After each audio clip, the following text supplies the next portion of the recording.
The Out There channel. Please sub and share.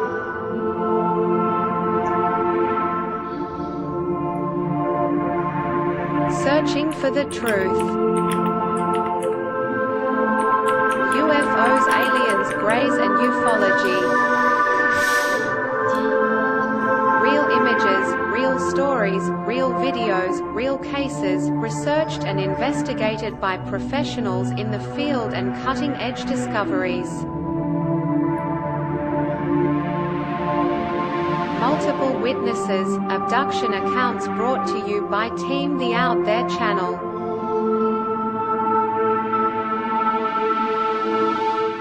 Good to be back. 5, 4, 3, 2, 1. Action.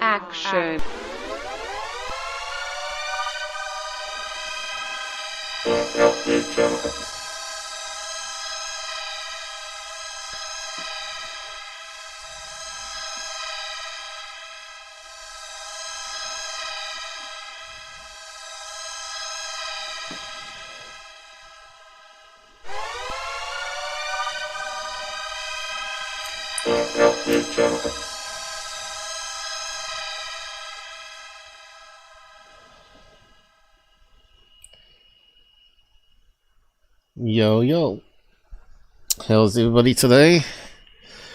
It's a wee bit late getting started today, but looks like it's up and running. I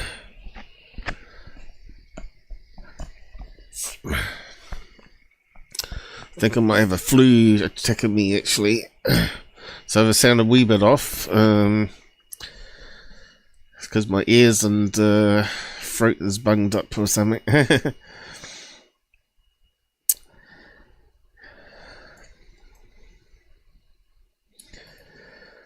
Okay.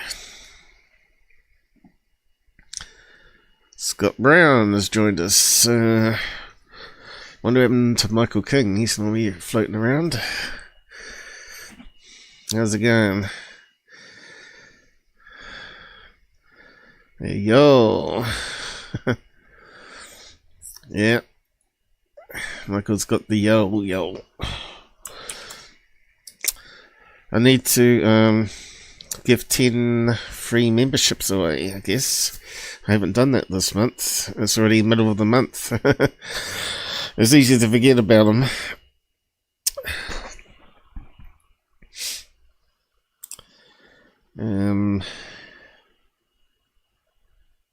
I'll do that in a minute.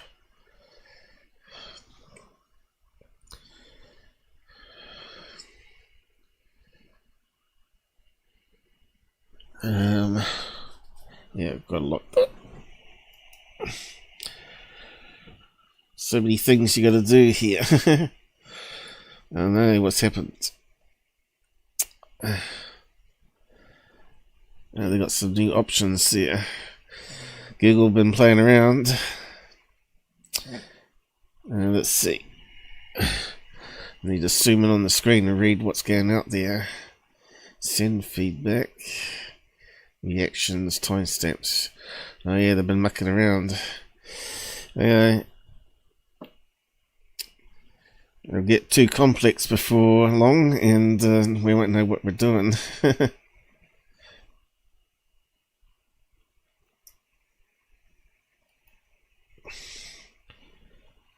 Okay. Might better read it now. No, that's not working.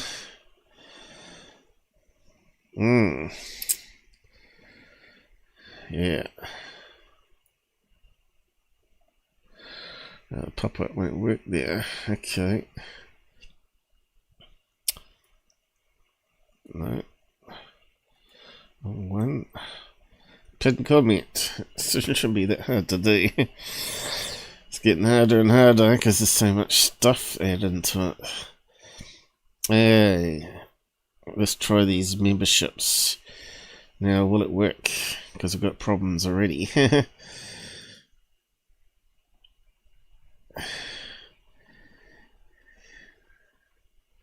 it's not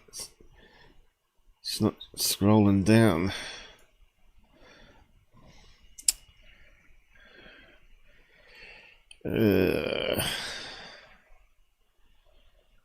That's stupid. Okay, I'll try pop out. Shouldn't be this hard, but yeah, it is.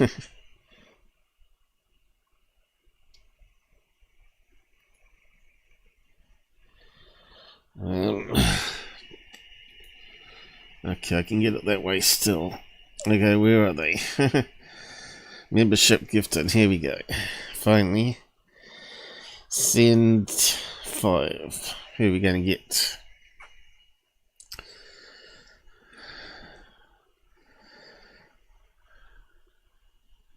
Okay, it's not too slow there. Well, maybe it is. Come on. Yay. Who we got?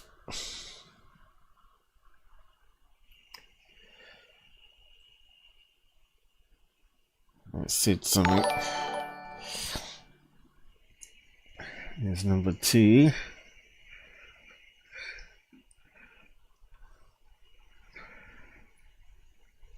It's getting slower, definitely slower. Number 3. Who was it?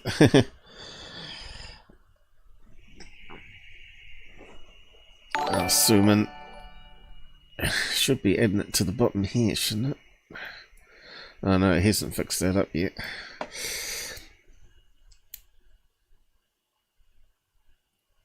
It doesn't add it to here, does it?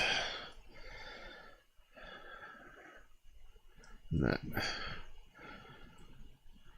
It just says 5 there. I think that was number 5, was it? Who we got? Dudes, Jules. I have to read it on the other screen. Eddie. Daniel.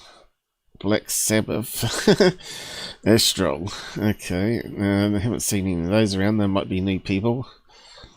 Let's try the next 5. Just as well, this is only once a month because it just takes up so much time. Sent. Here we go.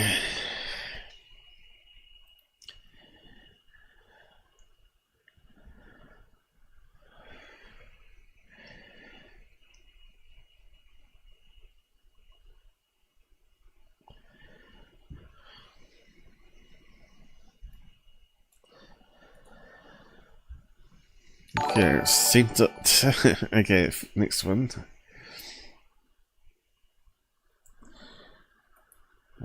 Who's it say? I missed it. Anybody we know?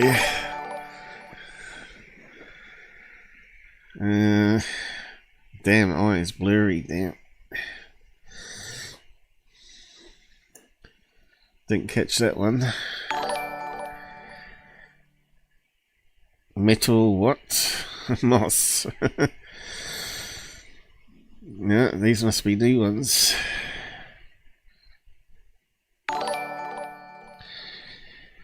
Random what?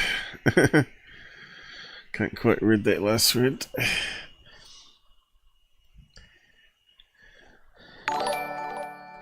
I don't think you're going to get one, Michael. I don't think you rejoined, did you, anyway? So you should be at the top of the list. You show up every time, so it's kind of weird, isn't it? Oh well, that's it. 10 for the month. Who are the last ones? Nikki. Dritz, Shepherd, Random Content, Confused Polar Bear, and Metal Moss. Yeah, you did get one. You're on the blacklist of YouTube, same as I am. Even Scott Brown didn't get one. He's sitting there on the side. So yeah, let's carry on. I think we're all set up, aren't we? Who we got? Oh yeah, I better check. The preview on X doesn't work anymore until I actually go live, which is kind of weird, since I updated the browser, so I'm not sure what's going there. I get a blank screen for some reason. But let's see, is anyone there? Nope. Other people get 50 or whatever. I don't. Peeled, the preview's going, and we got 4 passed by, but 0 watching. This Peeled is going downhill by the looks of it, and Twitch, 0 watching there. And Rumble, let's see, normally you get a few there. I got 3 there watching. Is it playing alright though? Still playing the preview screen there. Alright, okay. Looks like it's working. Cool. Alright, so we're all set. On with the show. Okay, finally. All the admin work's out the way with. Okay, so what should we start with today?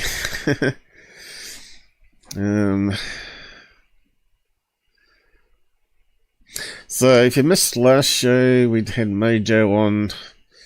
He's back sky watching again in Oregon. Still won't give the location away. So we had a look at some of his older videos, which are pretty much pixelated garbage, really, but you just have to take his word for it, I guess. Definitely something going on in the forest there. Between all the creeks and swampland. But the only way you could solve that one is if you had a drone, I think, with a camera that you could fly out across the waterways.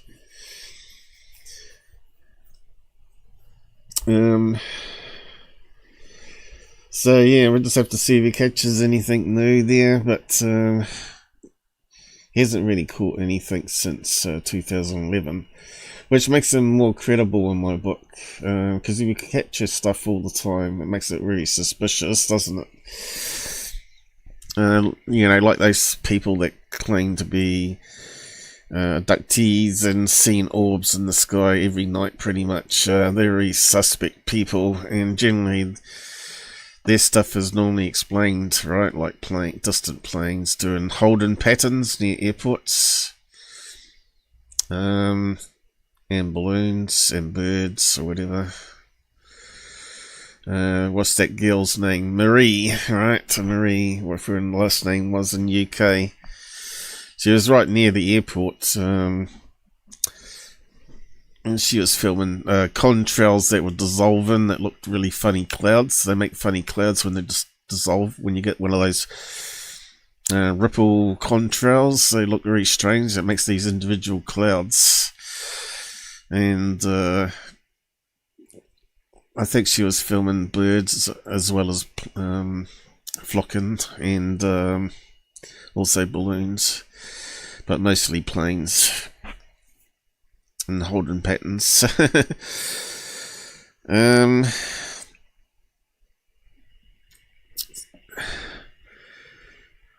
So we got first up. Alright, Goof on the 40 is going to be clever and play some copyright content without pausing it every 5 seconds and adding in verbal commentary over top. And his stream got cut off. It's the first time I've seen him get punished, actually. But strange thing is, as soon as he stopped playing it, his stream re-enabled. Yes, so him and Lou Reviews, both pretty much the same side of the coin, as far as I can see. Lou Reviews hates Goofon and Goofon hates Lou Reviews, but they pretty much do the same type of shows, as far as I'm concerned. And negative shows. Although Goofon has sort of gone into his grifting ways and tried not to lose subs by debunking stuff now. And always adds in, I don't know, or it could be a UFO, you know. It's either a UFO or it's not. It can't be, could be, you know. It's just stupid. So, yeah. So, that's the first thing out the way with.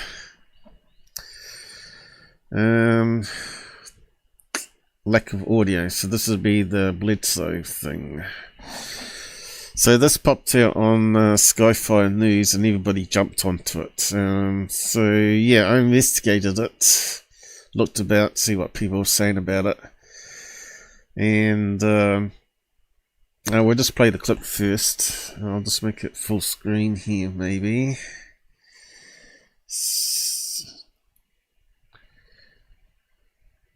If it's going to let me. Look at this over here.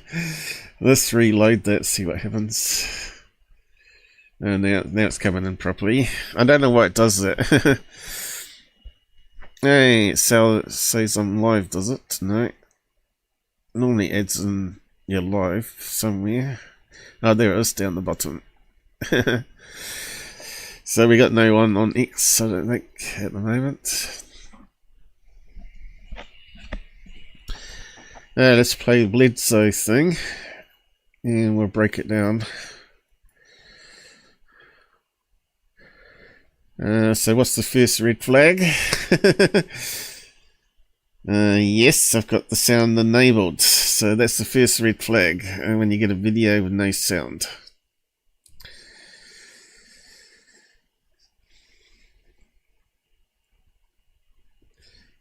Now, I've seen stuff out in the countryside here just like this. Farmers do night work next to the highways where they've got the combine harvesters going. They've got fairly big spotlights on it. Not sure if it's a combine harvester or not, but also get roadworks doing stuff at night time. They got things called sweepers, cleaners that suck out the gutters. They also have lots of lights on them and rotating emergency lights on them, which you can see up here. And it's rotating, so it could possibly be a lawnmower or road sweeper, but it looks like it's at ground level there. It's not actually hovering in the sky above the tree line. So I thought this doesn't sound like a Bledsoe video to me, because he's normally on there talking about, "Hello guys, it's glad you've come back." You know, he talks in this really slow, really southern accent or whatever it is. Yes, thank you for flashing your lights. My alien friends. So anyway, a quick research on Reddit solves this one. Turns out Skyfire News don't fact check. So someone said here, this isn't recorded by Bledsoe. He said this is exactly like what he saw, but close up. This is from 2011. It was taken by a guy on Interstate 10 near Panama City, Florida. Look on YouTube for 10 UFO. YouTube, please get your facts right. Thanks for the information. This was originally posted by Skyfire News. No worries. Looks like it was corrected on X. I was driving along I-10 tonight and saw the most amazing thing. I remember when this came out. So a lot of people said they remember this. Someone said plasmoid here. Sucker, the Bledsoes are full of shite. Headlights out off in the woods. Yeah, no. But at Bledsoe's house, yes, they fly drones, don't they? Airplanes, RC stuff, and LED lights don't need much of a battery nowadays to be very bright.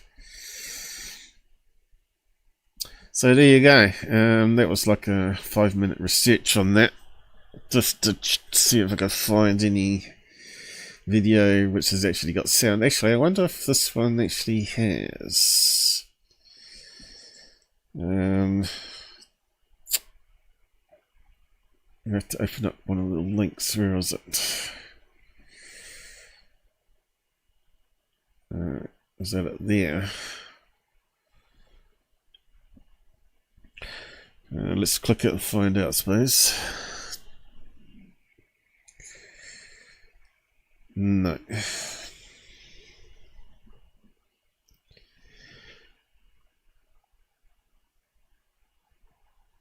It's gone back there. Yeah, where's the link to it? You think someone would post a link to it? Is it there? Let's try that.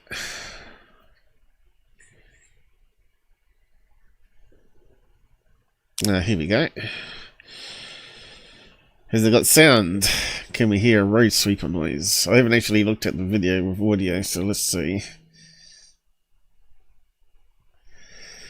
Okay, it's got a full blurb with it. And again, can't hear any sound.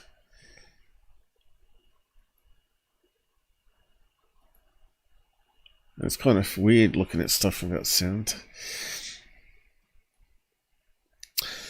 Oh, there we go. We tried our best with that one.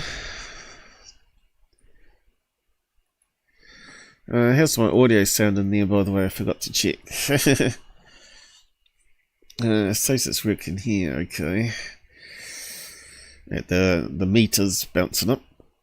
The King of Huko Mundo. How's it going? Everybody's on YouTube today. No comments yet from other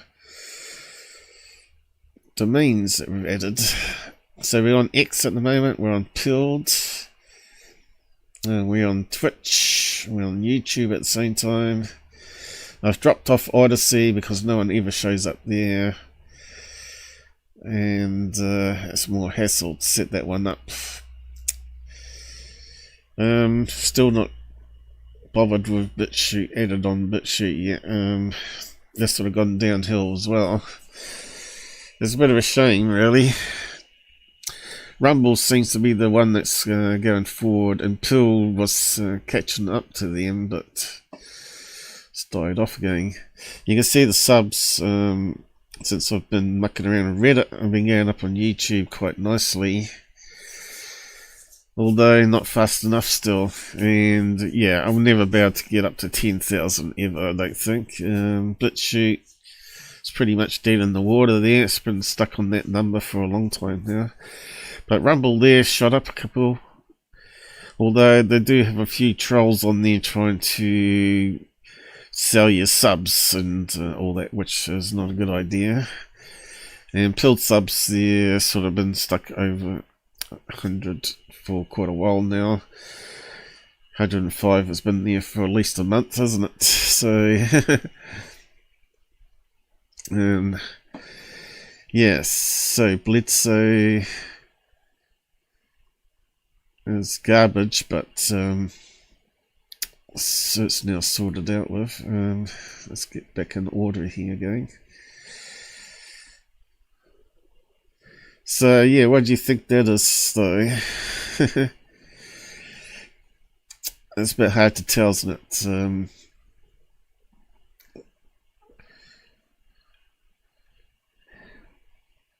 It looks like if it's on the interstate, that could be a farm behind the road, the tree line here, couldn't it? So Florida's got a few farms out that way, hasn't it? Let's have a quick look. I know they they're certainly obviously doing a lot of storm damage all the time. They get a lot of rain and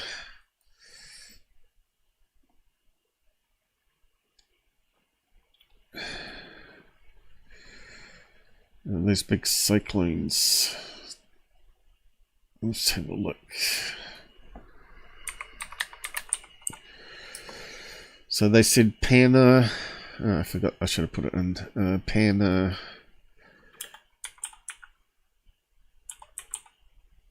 Something like that, wasn't it? City. Here we go. There we go. And it's on that little strippy bit, is it? Yeah. Which is going to be buffered by a lot of storms, isn't it? But you can see they got this big green bit here. And guess what? The interstate does run alongside it. But didn't they say it was I-10? That's 98. Where's I-10? 79.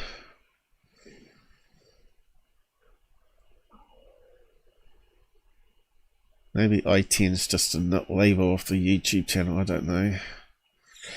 Probably said at the start of the video, I should have read it probably. But yeah, you can see it looks like it.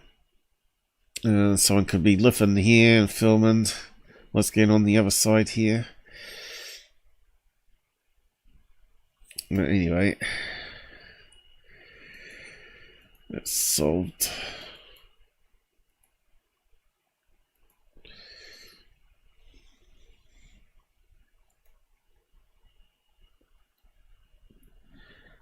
My nose is blocked up.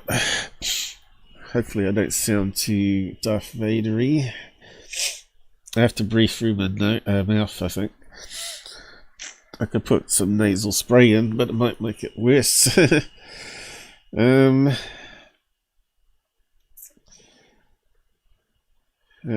mean he's a guy with an ego bigger than the universe and will block you if you can't debunk your counterclaims. So this come out here on that pilot, the female pilot. So I'm really glad to call Mick West a friend. I can tell you that he's not a friend of the pilots. He is curious, respectful, and promotes critical thinking, what's not to like. I think that list could be quite long. What's not to like about Mick West? I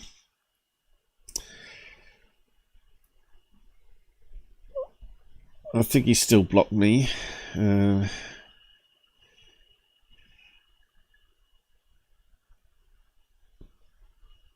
Yeah, his name's not coming up the list here, so I guess it means it's blocked, right? She would have CC'd Mick West there, I would have thought.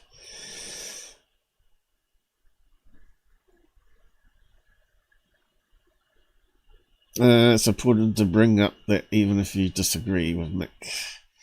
He's not a friend, though.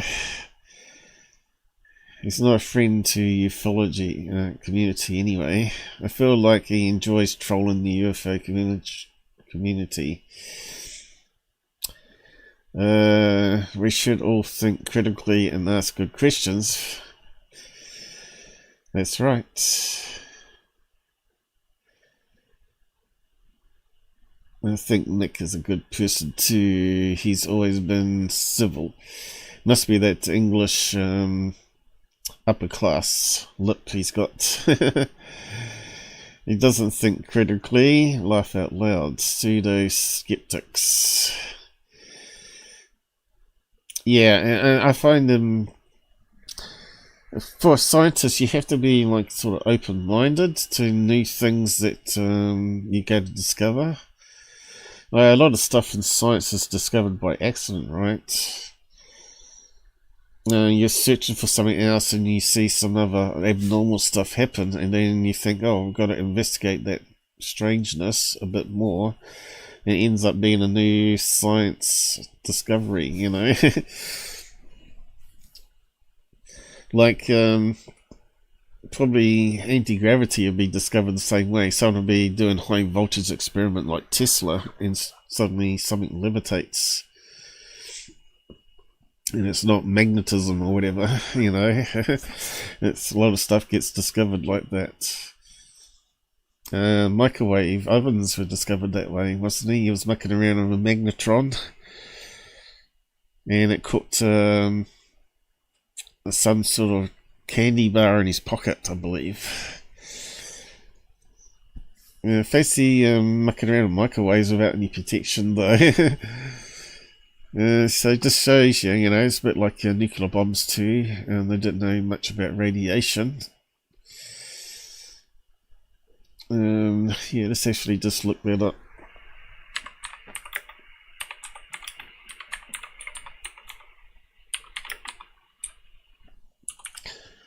Not like I can see what I'm typing. How are we doing?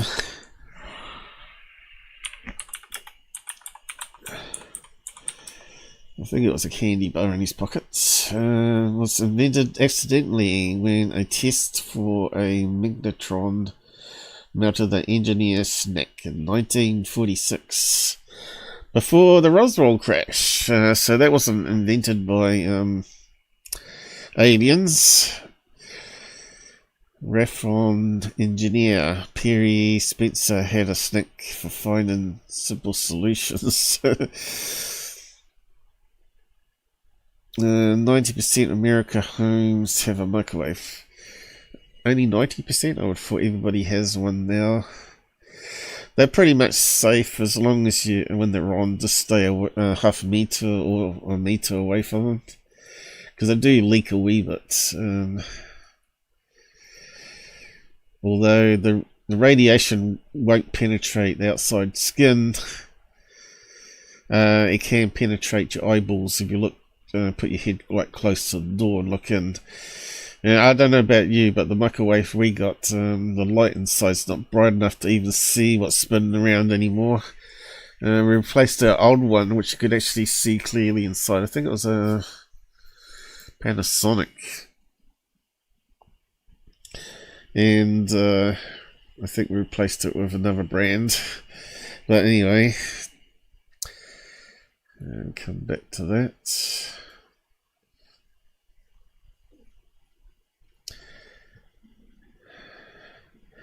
Mick works backwards from preconceived conclusions. He hand waves anecdotal evidence. Yeah, it's funny how all the scientists like himself just won't take into multiple eyewitness accounts. You know, surely you would still take the eyewitness accounts into account and take the average of it, right?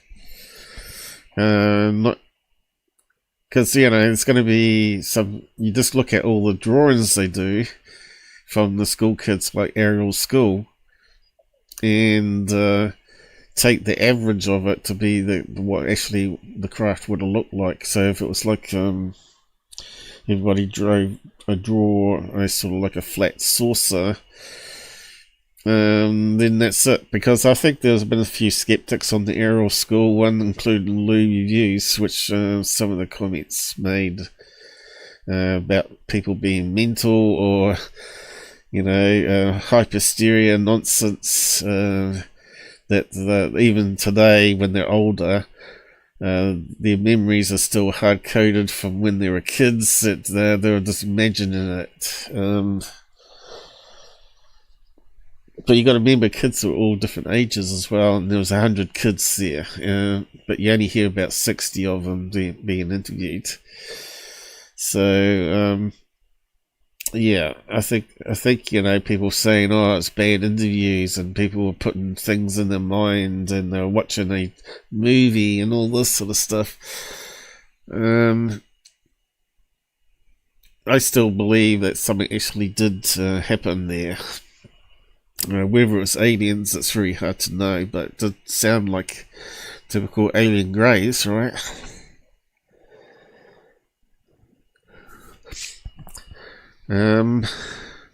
And apparently it lifted off and landed several times, right? And then people were saying, oh, they got the landing spot wrong, but it did actually lift off and re-land again. So you miss out all these different facts of the case, right? Who out there currently listening, which looks like it might be one, believes that it was puppets, because that's what Mick West was claiming it was. A sideshow puppets. Who would actually believe that the kids would be fooled by that?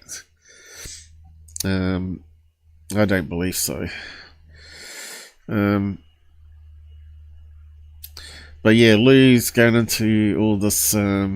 He's into his head shrinks at the moment, and claiming that if you're seeing aliens, it's most likely to do with stress or drugs or a mental problem. Be funny if he has something happen to him and suddenly it's all his world's upside down.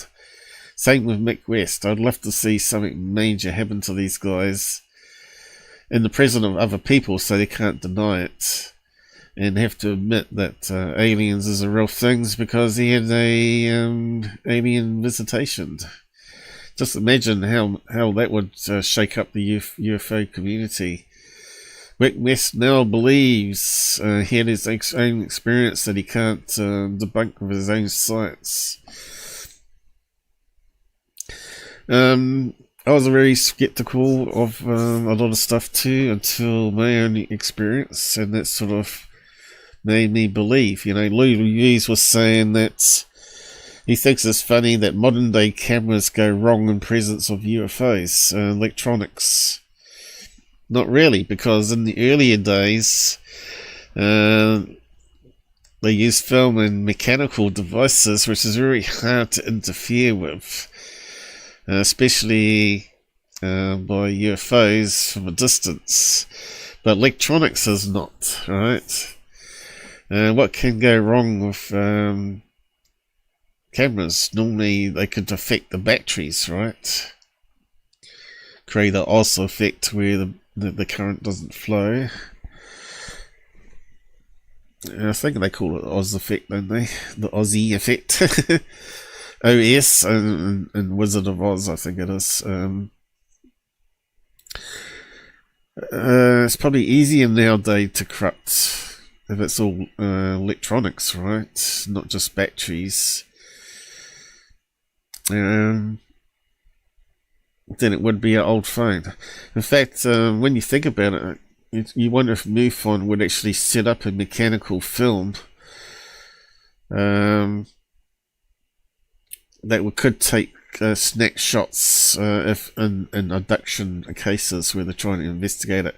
Because I know Earl Grey has said that they've tried to capture stuff and they always come back with corrupted video and stuff, or nothing on the video, which is very strange, right? Even though the people saying it happened.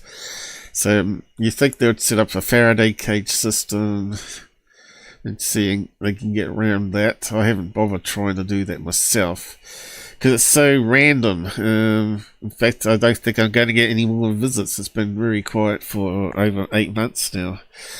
So, you know, you can spend a lot of time, money making up stuff to try and capture it. But you really need to be part of a active ERT team where you go and investigate the people's houses. That would be a pretty good show, I reckon. In fact,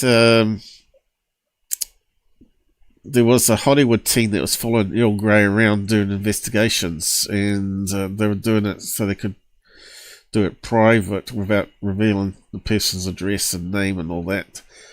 And they ended up cancelling the cameraman because it was too boring. And Earl Grey said, well, what do you expect? You know, it is boring, you know, doing investigations. It's not going to be like you see in the movies with FX and aliens coming down the hallway or and things being flown across the room by invisible things. Although that probably does happen, you're more likely catch it when the camera's not rolling. So yeah, it's a bit of a shame, because it would be good to have a proper show where, like a bit like Ghost Hunters, where you go to places and even if anything doesn't happen, like they might set up a secret investigation at night time around the house outside using cars or whatever. That would be really interesting to see if anything happens, right? And if they see people actually buying drugs outside or whatever, and they think, oh, they didn't tell us about that sort of habit. And then go and ask them about what they bought and why they were taking it and all that sort of stuff. Yeah. We need another show like UFO Hunters, really, with, what's his name, Bill Burns, or whatever his name was. I think it could be done on YouTube. People that made lots of money in this field are too lazy. 5-minute episodes like Secure Team and Thirdphase. You could easily set up a weekly show where they go around hotspots or people's houses, just like Ghost Hunters, and investigate it, right? It would be a popular show, I reckon. Even if nothing happened, people would still tune in and watch it, right? Even just to hear the stories, the person's current experience stories, you know, and what location it is. But yeah, I suppose it'd be very hard to keep it private. That's the only problem. But still, you can go to UFO hotspots and try and document stuff. There's just none of that happening anymore. It's pretty much boring. It's always about hearings and the government going to release disclosure and all that sort of stuff, right? Carrie Lake, how's it going? Pilled, thanks for dropping by.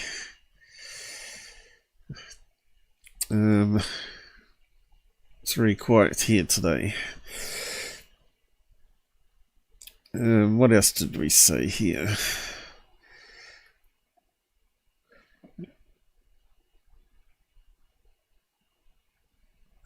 Someone's printed off a snapshot. I thought I had access there for a minute. Here's his name. Let's see if it works. No, it looks like it's on a snapshot. No, he's definitely blocked me. Anyway,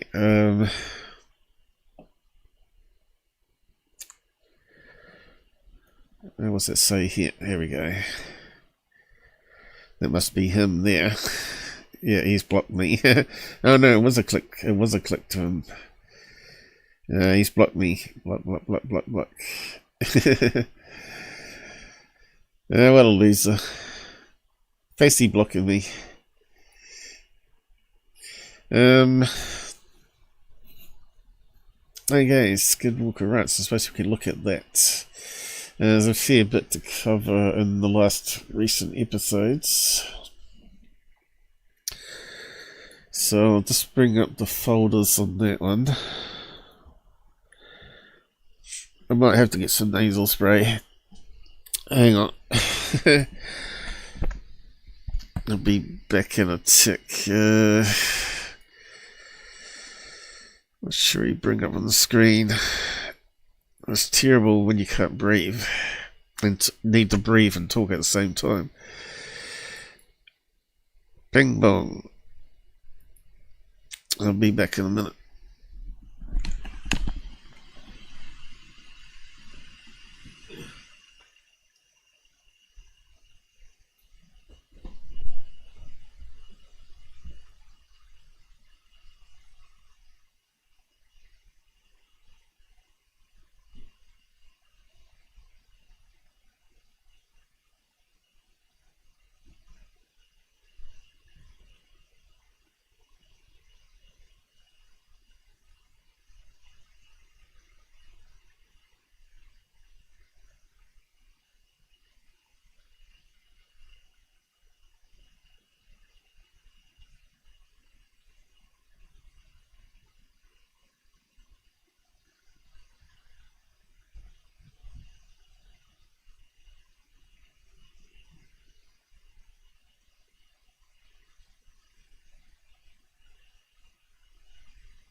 Okay, let's see if that unblocks me. Still will try to breathe and talk at the same time through your mouth. Feel like you're going to suffocate. Hang on.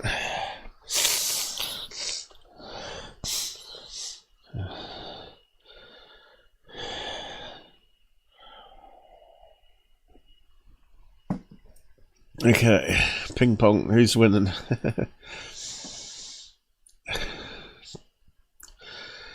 Ooh, had a breath now. Okay, Skinwalker Ranch. Probably more more interesting show is the Beyond Skinwalker Ranch, actually. Did I stop? Yep. Alright, let's just go through the slides.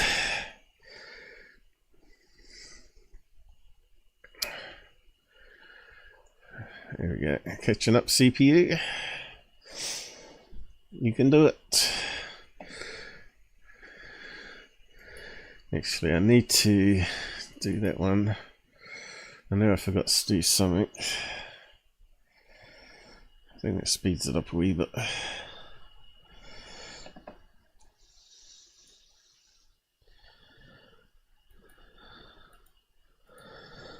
Yep, okay.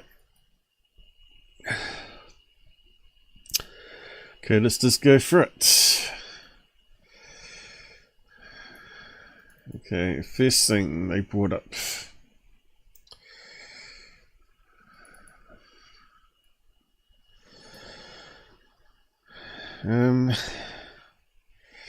Yeah, so they started trying to get to that strange blob under the mesa by drilling 2 boreholes either side of it, and so they can put some sensors into the pipe. I guess it'll be plastic pipe, and try to detect a bit better. But as usual, it doesn't go to plan. They come across something that's harder than the drill bit can break through. And they focuses on the triangle and the other location here. Is that behind the triangle though? I'm not too sure, I can't remember. Was that the blob under behind here? I still think it's going to be related to either some junk from the farm buried there, or, you know, like old tractors, steam engines, or whatever. And it might be just worth just digging it up like they do in Oak Island. Like just bring down the whole mountain and rebuild it again. That'd probably be the easiest thing, right? Bring in some really big cranes and start lifting out the blocks one by one. Be a big job. But drilling these, what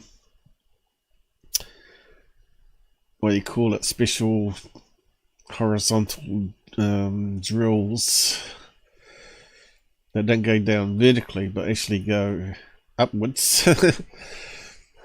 Or horizontal. They got a special name, boring drill or whatever. They always run into something that they can't get past.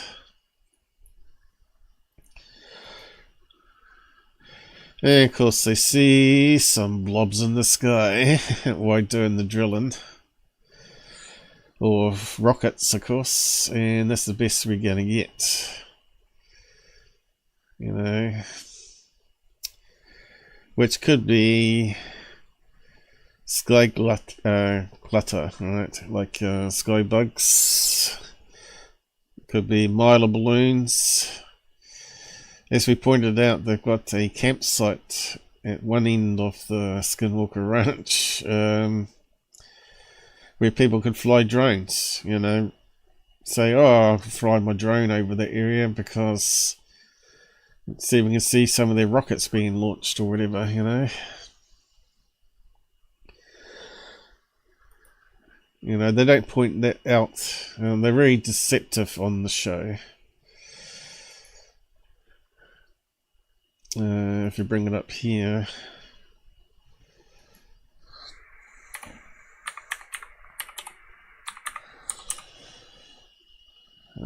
Let's type it, I think. There we go. Utah. Triangle. Let's see what comes up on that one. That'll select the place. Bingo. Someone's now got it booked in there because it's probably one of the most common search things. There's the ranch. There's the triangle.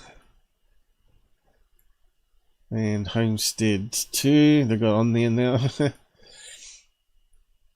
And if you go up to the very end here, we got what's called UFO Valley Campground, of all things. That's obviously got a circular irrigation. It goes around at night time when there's no campers there. So wouldn't that be a good place to launch some drones and balloons from that flies across the mesa? Yeah, they don't tell you that on the show, do they? And you got all these other farms around.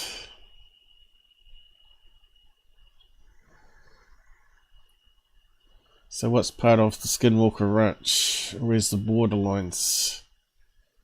Looks like they've got a creek there, is it? Is that the one where they found the dead carcass of some creature, which...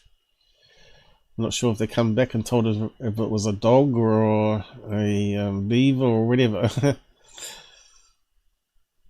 there's another irrigation thing. Oh, why is that scrolling over that way? That magnifies a wee bit crazy at times.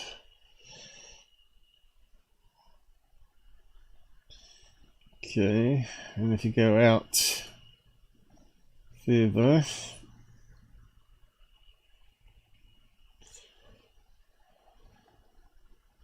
Doesn't put any key locations on for us, but NORAD's not too far away.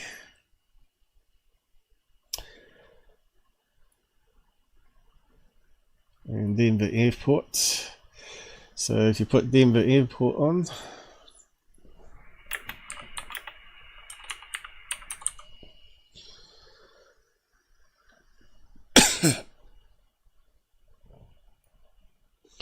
so that one. Okay. This is a better idea. And we can put NORAD on. What's it called? Something Mountain, isn't it?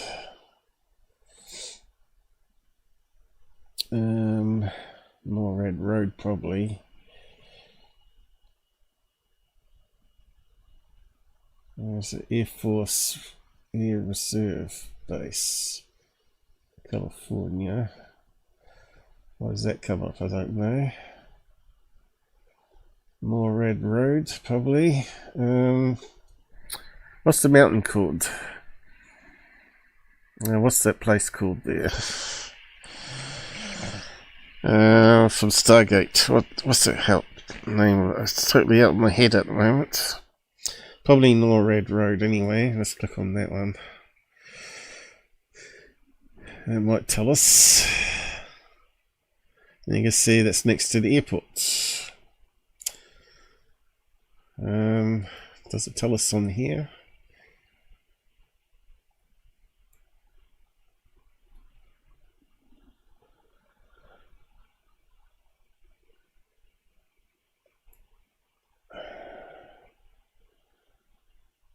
Summit Peak.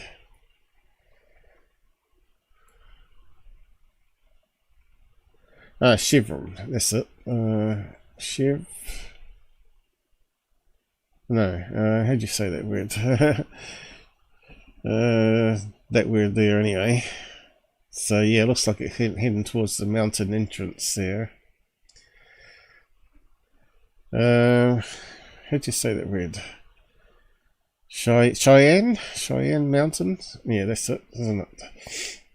I had to get my Indian interpreter language chip inserted.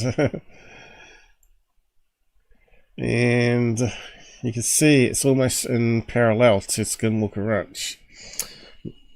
I've pointed this out before about Skinwalker Ranch, that there could easily be underground tunnels from Denver Airport that connects even to NORAD there, right? Makes sense to have an underground thing to NORAD to transport people from the airport. But yeah, there's other Air Force bases up this way here as well, called, what was it called now? You could add it to the list as well. Was it Mill Air Force Base or something strange like that? And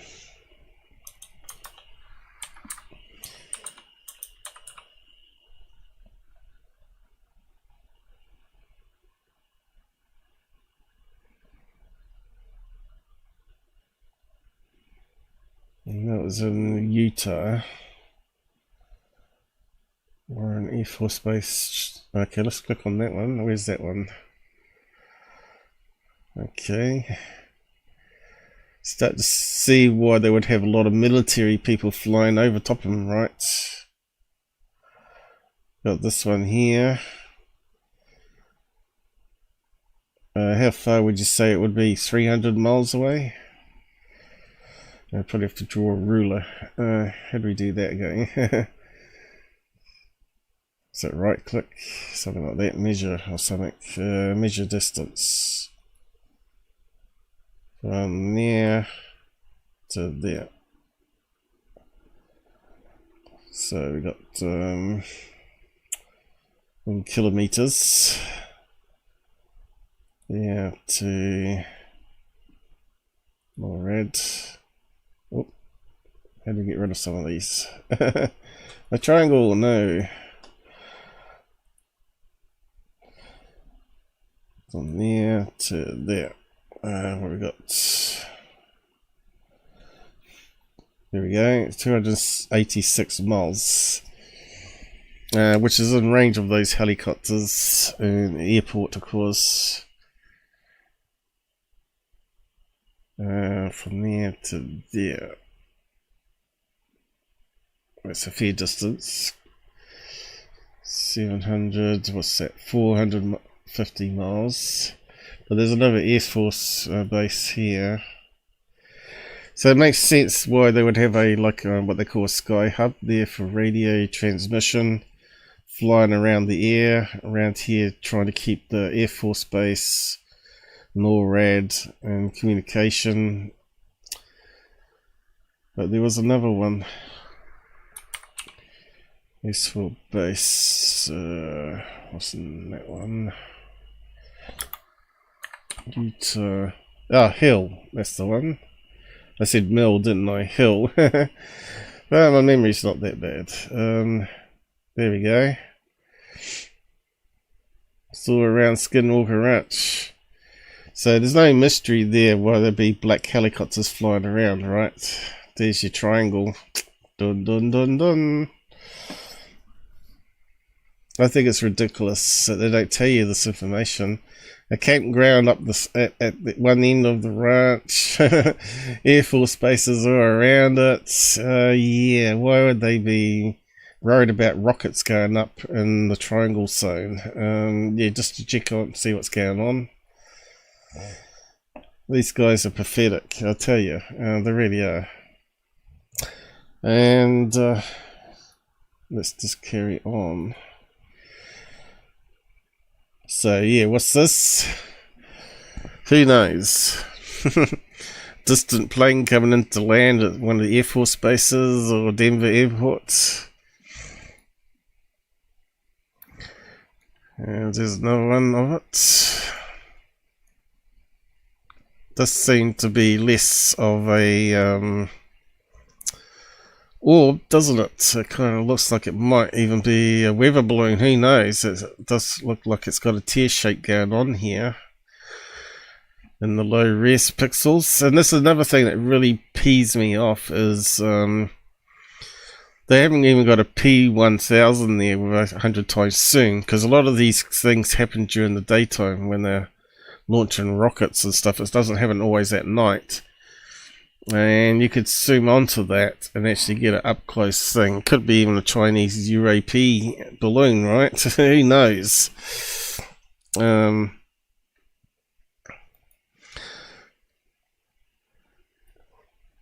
another one, I suppose you could put it together and actually see it's moving slightly, right? They're moving over the place.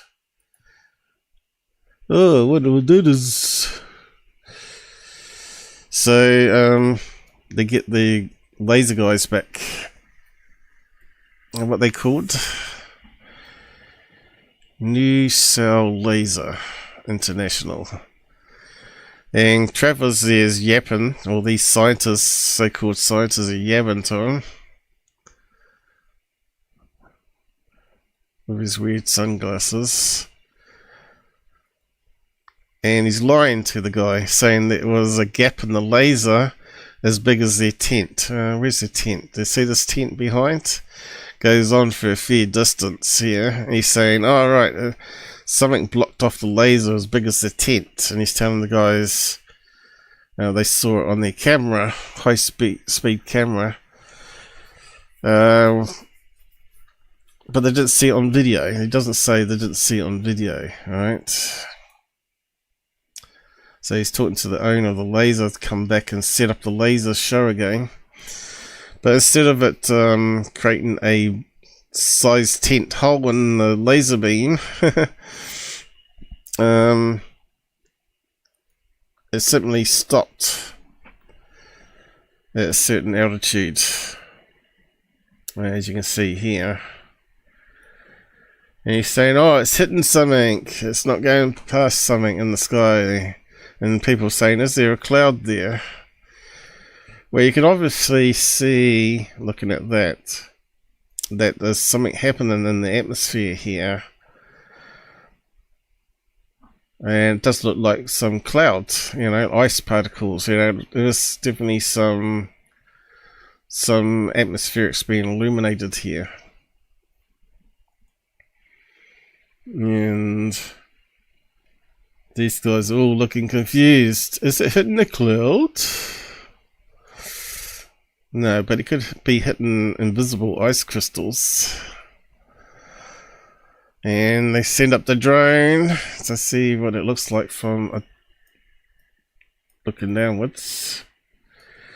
So they haven't got the laser set up the same way as last time, where they had it bouncing off a reflector and then going to multiple beams going upwards to just fire up the laser straight vertically upwards. So they're not doing exactly the same experiment as last time to try and replicate the hole at all, which I believe was just because they're bouncing off reflectors, or it'd take us a bug or a rat just to jump into the beam for a microsecond, and the high-speed camera would detect the breakage in the laser thing. Because there's two forms of lasers. There's continuous laser and there's pulse laser, where the beam is pulsing like a 50 hertz, but you don't see it with your eyes, but it's happening. And there's continuous laser. And normally you don't see a laser beam unless there is some atmospherics, right? That's got to be some light scattering off atmospheric particles, right? Even though they haven't got smoke machine up there, there has to be something in the air to be able to see a laser, right? It has to be reflecting or energizing the air somehow.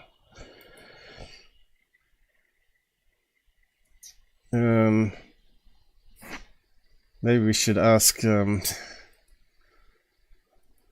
Let's see, co-pilots. Let's just ask co-pilot about that. And let's see what it says. Alright. I suppose I lost the link to it now, have I? Bing.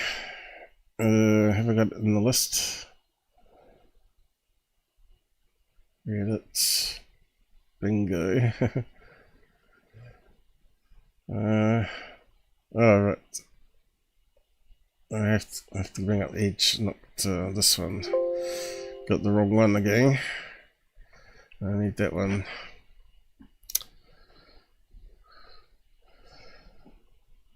Okay, we got Copilot here. Microsoft. Ask me anything. Can you always see a laser beam? Now, what are the factors involved with that? Number of wattage, that sort of energizes. Let's start off with something simple anyway. Here we go. It's given us all the factors. Here we go. Save us searching web pages. When you see a laser beam, what you're actually observing is the beam being scattered by tiny particles suspended in the air. Whether you can see it depends on several factors. Wavelength. The laser beam must be of a wavelength visible to humans. For example, green and blue lasers, which is what they're using, are easier to see due to their scattering properties. Air clarity, fog or dust. Well, on a desert we'd expect to be dust particles in the air. Even though you don't see it, you're probably breathing them in. Scatters light strongly, making the beam visible. Even in pure, clean air you can see a laser beam due to Rayleigh scattering from air molecules. So you probably have to look up that wee bit more. Intensity. More intense beams like those used in nightclubs or laser light, which is what they do here on the ranch, are easy to see if the beam is held still. However, moving beams in light shows rely more on fog produced by fog machines. So that's why it's nice and still in the TV show. It shows up better. And if they're starting to move it around, then they need to add in fog or smoke, right? Viewing angle. Your viewing angle matters. If it's close to the beam, Rayleigh scattering makes it more visible. Okay, so we need to probably ask it more what that is.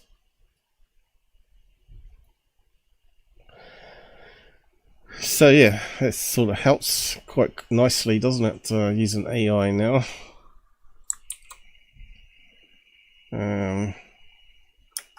Explain.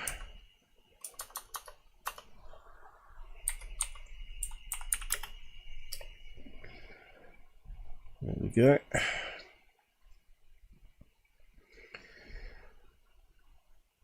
It's not going to be an easy answer, that one, is it? Yeah, so what's that break down to? Is predominantly elastic scattering of light or other electromagnetic radiation by particles much smaller than the wavelength of the radiation. Named after the 19th century British physicist Lord Rayleigh, who studied its effect. The oscillation of electric field of light wave acts on charges within a particle, causing them to move at the same frequency. The particle becomes a small radiating dipole, and we see its radiation as scattered light. Why is the blue sky blue? Rayleigh scattering is responsible for blue color of the daytime. Sunlight scatters off air molecules, especially those with smaller wavelengths like blue and violet, making the sky appear blue. What particles are they talking about there? Water particles, oxygen. Okay, let's ask that question. What particles in sky cause blue? Okay.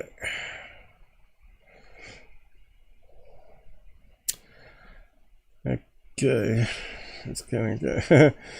Come on, it should have just been a single line.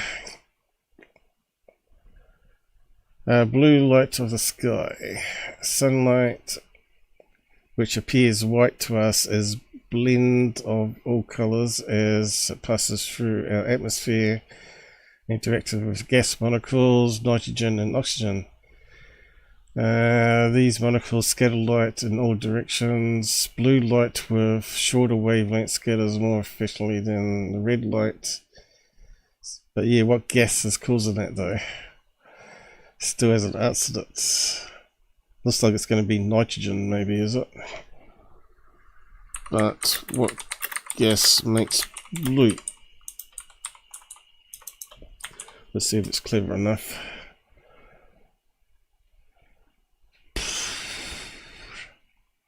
Nitrogen, did it say? Blue light primarily due to nitrogen molecule in the Earth's atmosphere. Nitrogen is the most abundant gas, 78% of the air we breathe. Is it? Okay, well there you go. So we can close that down now. I think that answered this. Let's go back to the thing. So we know it's going to be water, dust, molecules, nitrogen particles. It's going to cause that beam to scatter, and that's why we can see it without a smoke machine. So at the end it's got this strange shape happening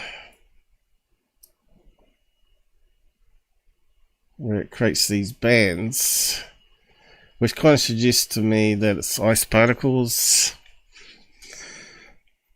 Now, we did a UFO case with Robert Farmer where we're trying to work out what was causing this strange beam of light in the sky that a farmer saw. And in the end, it turned out to be some campers with some high-powered torches that were aiming at the sky, and it was creating a refraction. So the beam would go up to a cloud and then it would bounce off in different directions, and it looked very strange. It wasn't an airplane going through the cloud, but simply a torch from the ground going up to the cloud, and you could only see the beam where the fog was interacting with the torch beam, right? You probably mucked around with torches in campsites yourself, and sometimes when it's foggy you can see the beam and sometimes you don't. And of course they're all looking up at it. What was this one? So they got a thing called the Kraken. Sounds like a Scottish word, that one. The Kraken, I thought, was a big sea monster. But it's able to... I don't know if we can find out information on that, actually. Sends out a radio wave, I think it is.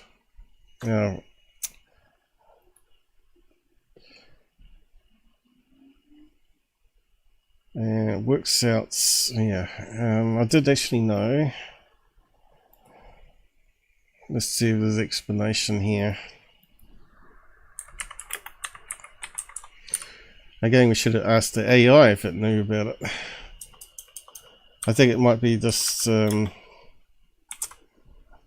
own made up word for it. some sort of radar using radio waves. Right.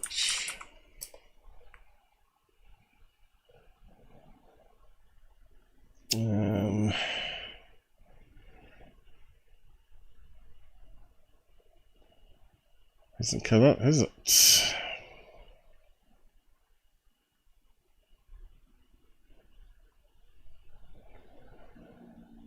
Should be like a Wikipedia on Skinwalker Ranch on this.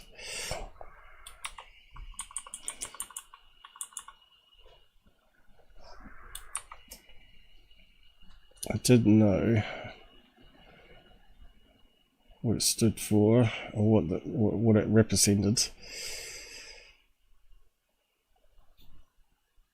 It's not coming up.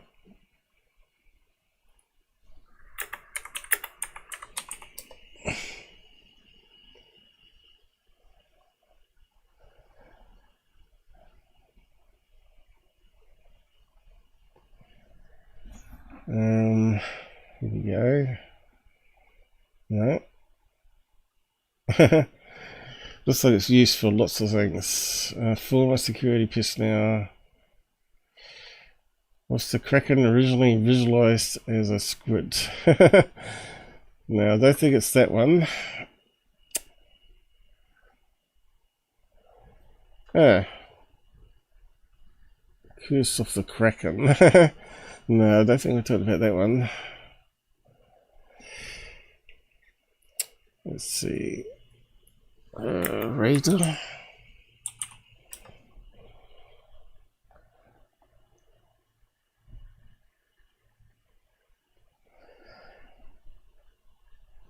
So we're not going to be able to find out an easy thing for it. Yeah, let's see. Anyway, they detect a signal between Homestead 2 and the triangle, is it? I think it might be the triangle there. They set up like a tower with the radio scans going on.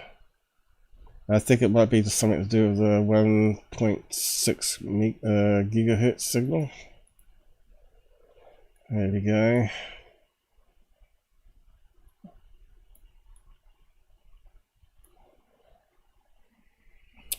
But yeah, you think we'd better find an explanation for it, wouldn't you? Damn it. Let's see if the AI knows. I didn't know what it meant, but it's out of my head at the moment.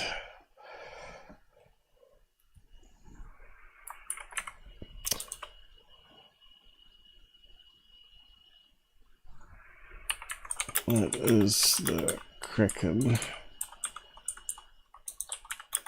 on. At least they can search more places, hopefully. Walker Ranch.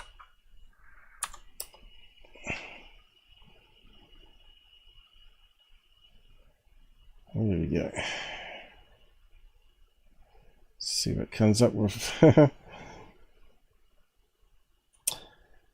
Is not a mythical sea monster, but rather a legend associated with the mysterious property at Utah. Skinwalker Ranch has been a hotbed of paranormal activity. A legend warns against digging on the ranch. No. In a recent high-tech laser experiment at the Triangle, the team made a shocking discovery. No, that's not what we're after. No. Nope, it's meant to be a piece of equipment.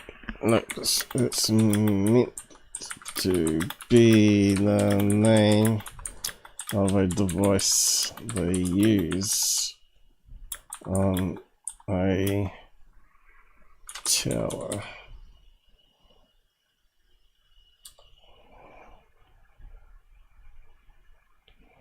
Let's see what it comes up with now.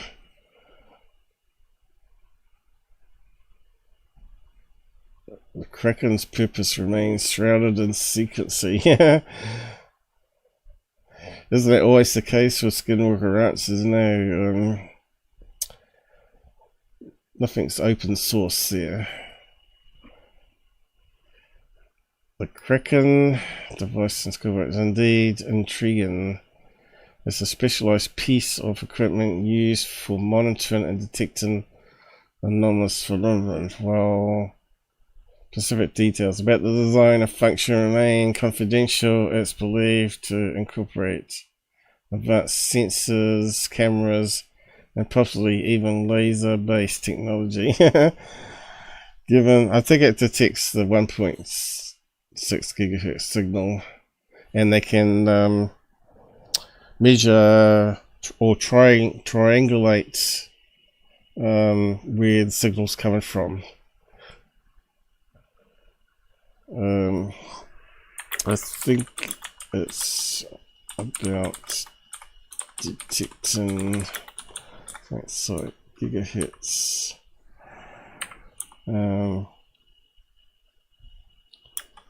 Triangulation. I don't know. Anyway.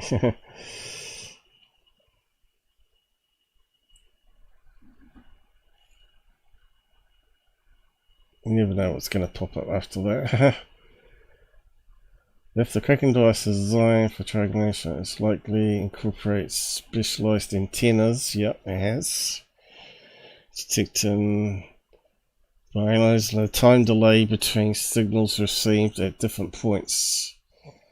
Yeah, so there must have must be like multiple parts to it on the ranch. Anyway. Even the AI is having trouble because it's so top secret, and that's the problem with Skinwalker Ranch, is they should make everything available. Anyway, so as soon as they fire up the laser, they get the 1.6 gigahertz signal, and they say it's coming from Homestead 2. So if someone's got a satellite phone and someone's gone into the property, because they got no security there, they got the dragon guy, but they haven't got teams of people with this is the whole problem I have with the show. They ain't got no teams to do patrols there. They haven't got a patrol that's going around the outside when they're doing the experiments to make sure no one goes onto the property. But it also could be that someone's got some equipment on a drone that are flying off to Homestead 2 with a satellite phone to send up transmission of pictures and all that sort of stuff from the drone itself. Now, no one's actually looking for anything like that on the ranch when they're doing experiments. They should have a team of people with specialized cameras that can go and zoom up with drones to anything in the sky like this thing here that they've just detected. So this shows up on infrared only, I believe, and it gradually comes down and goes behind the mesa, which again is probably the border of another ranch where someone's got a drone going up to see what they can see, what's going on over this side of the ranch. Could it be military? Yeah, of course it could. Could be military who dropped a illumination parachute flare that's gradually going down, just to see what's going on at Skinwalker Ranch again, because they might have permission to fire up lasers and rockets, but still they're going to be suspicious of everybody, especially with open borders at the moment where the terrorist cells could be setting up. Command Center surveillance camera. So this is coming from the Eric guy in the command center. He's the only guy that's manning the cameras. They should have a whole team, bunch of team people. That 2 people per, maybe 3 people. One with the drone, one with thermal, one with night vision cameras, and they should all be at different locations in the ranch monitoring this. It shouldn't be just some guy in the office, unless you got hundreds of cameras set up. You know, I've probably got more cameras than they have set up, because when you go into the office there, you don't see many camera screens that he's looking at. And you can see it's gradually going down, and it disappears. Now, what's this one? Their high-speed camera, is it? And they fire up a rocket, and it goes off course again, and there it goes in a straight line there, and they think, oh, there's got to be something causing it to go off course, and it doesn't actually reach the top of the laser, bends away, and they fire it several times. It does the same thing. Now, instead of using damn stupid rockets, this is another problem I have with Skinwalker routes. Why don't they just have a helium balloon that they gradually release next to the laser and see if it bumps into anything? You know, it doesn't take much, and if it bends with wind, which could explain why the rocket's going off course, even though they're not detecting it at ground level, doesn't mean there's no wind going this direction. Yeah, 100 feet or whatever it is upwards there. You know, they're just not, I don't know, they're meant to be scientists. They're not thinking outside the box here. And even if it bends that way with the wind, then you can drag it this way with a, what do you call it, RTV, or what do they call those motorbikes, and get it closer to the laser beam, you know? Why keep on using stupid rockets? What was that one? Oh, I should be using the other zoom in.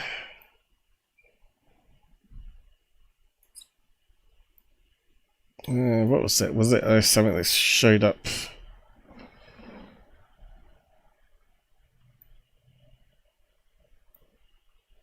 Didn't want to be something showed up.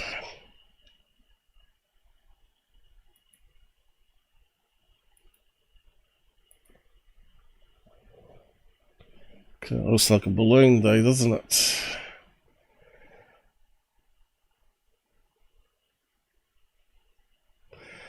Might be something that showed up for a split second and disappeared, which can happen with milder balloons, of course.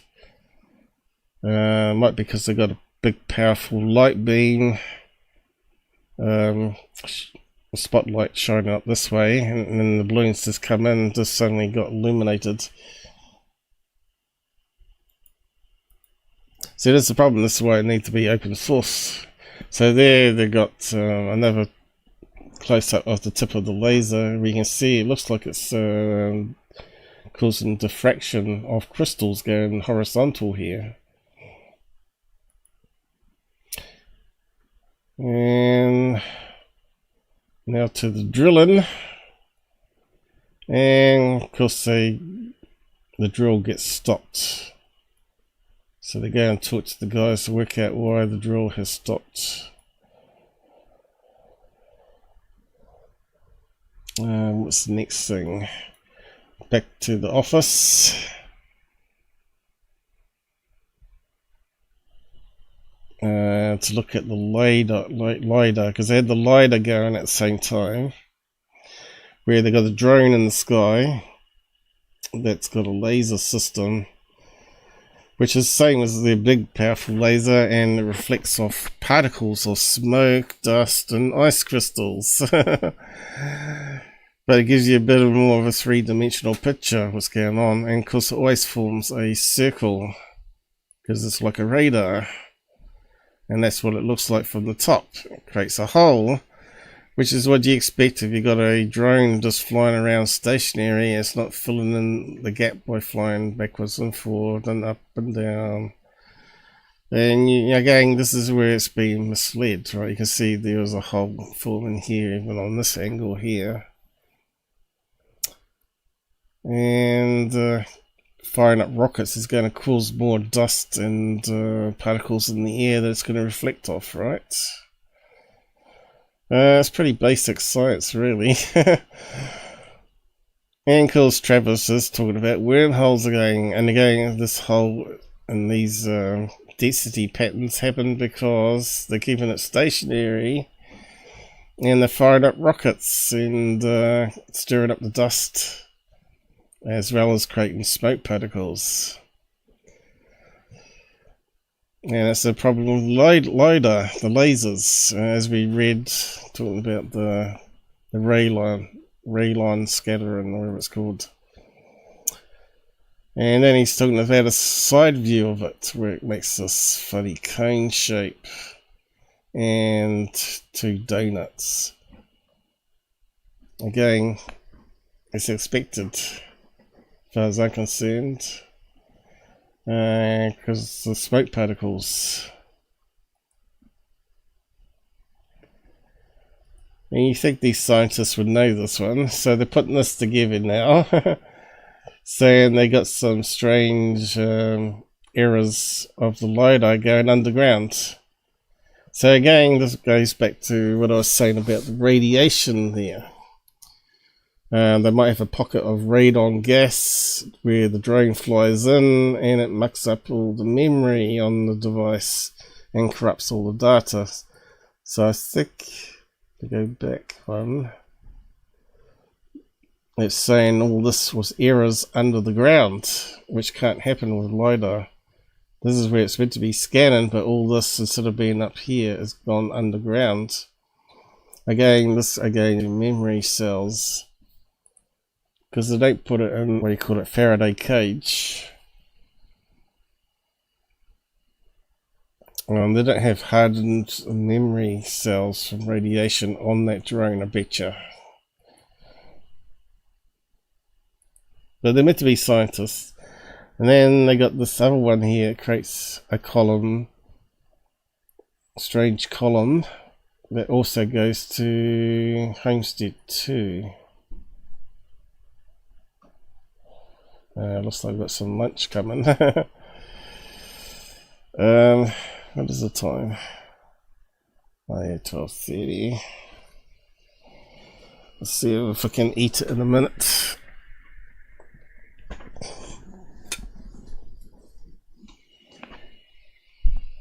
Oh, she's left on the big light. Okay.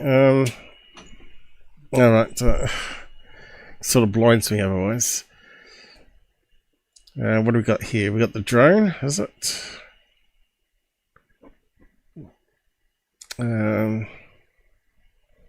What else we got? People walking around, is it? Equipment. Creates these funny shapes. Just what I mean. It looks like a camera. Cameraman.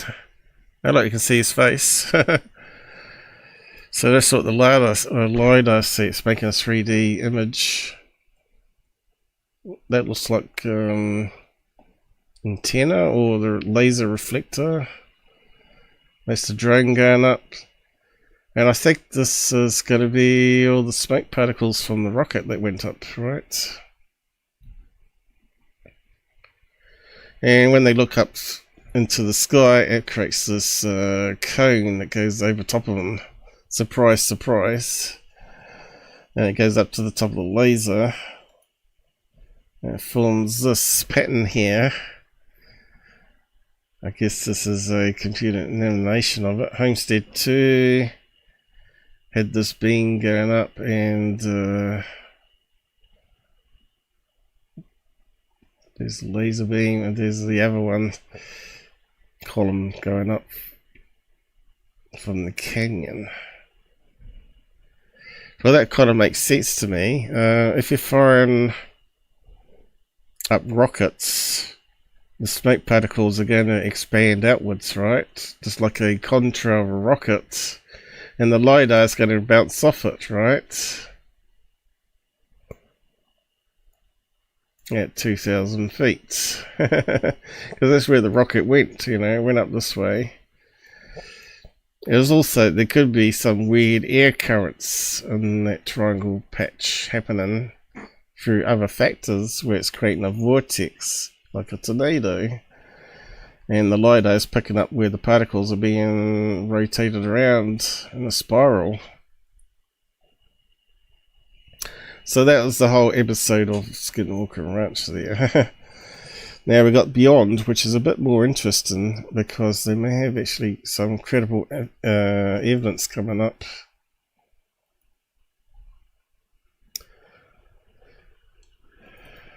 And a sneak peek they added at the end of the episode. So I took some snapshots to have a close look at what they captured there. But I might eat this food while it's warm and actually just have a small break and actually play, come back to that in a minute. And instead,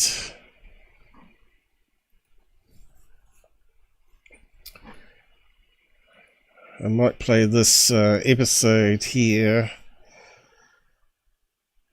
talking about Skinwalker Ranch as well, about Brandon,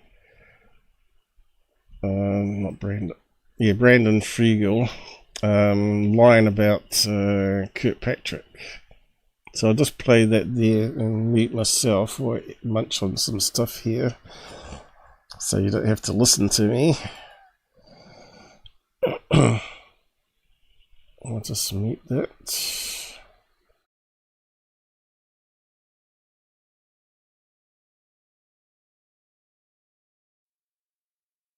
Triangular iris, which makes out-of-focus objects look triangular. Most of the triangles in this video are just out-of-focus stars in the night sky. The Pentagon says other objects were drones, not alien pyramid spacecraft. This famous video is claimed by true believers to show a spooky UFO performing an impossible mid-air rotation. While the object itself has yet to be fully identified, this is not its true shape. This black blob is simply glare from thermal imaging, and the apparent rotation has been determined to just be a side effect of the camera's internal gimbal rotation, which has been reconstructed in detail by UFO skeptic and computer programmer Mick West. As the source camera rotates, so does the glare from the object. And so most, if not all, of the main UFO images that have captured news headlines over the last 6 years have since been debunked as either normal terrestrial objects, like planes, drones, or balloons, or as illusions, errors, or camera artifacts. Kirkpatrick seems a bit disappointed in all the mundane explanations, telling CNN's Peter Bergen that the best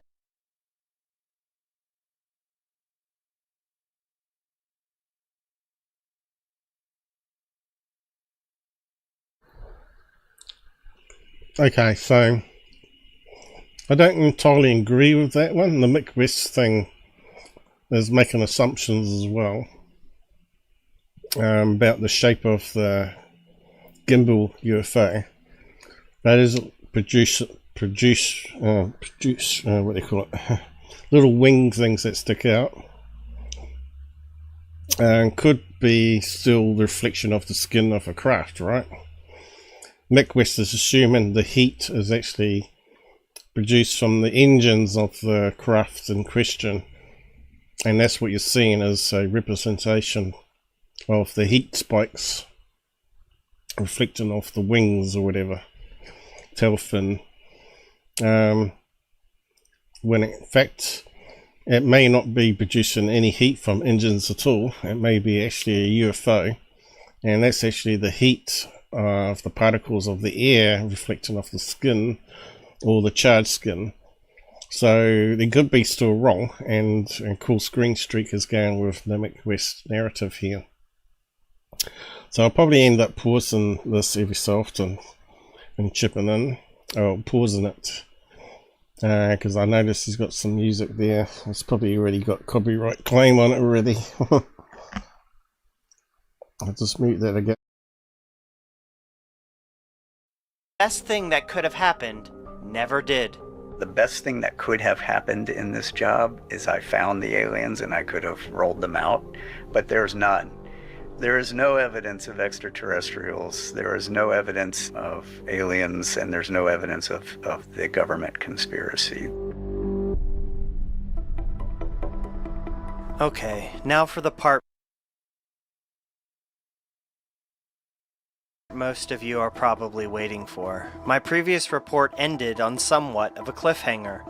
If you haven't seen it yet, and you're a fan of cliffhangers, the link is in the description below. In essence, Kirkpatrick claimed to me that he had nothing to do with UFOs or the paranormal before his assignment to Arrow in 2022.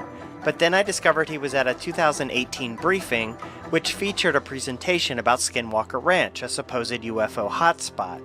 Also in the briefing were various UFO and paranormal enthusiasts. So what the heck was Kirkpatrick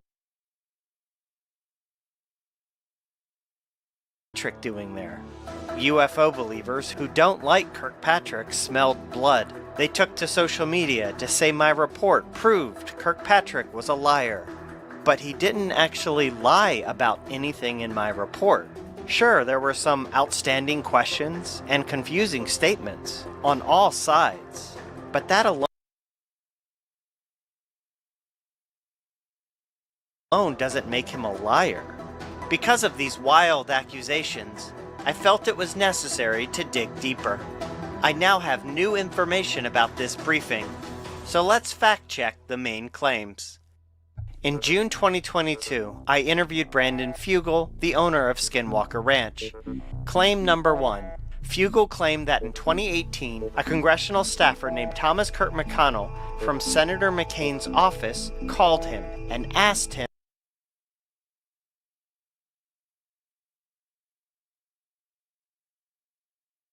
on behalf of Senator McCain to come to Washington, D.C. to the Senate Armed Services Committee and present a briefing on Skinwalker Ranch. Fact check. Thomas Kurt McConnell was a Democrat who did not work for Senator McCain. McConnell worked for Senator Jack Reed, a Democrat from Rhode Island. Jack Reed at that time was the ranking minority member of the Senate Armed Services Committee. In 2018, Senator McCain was technically the chairman of the Senate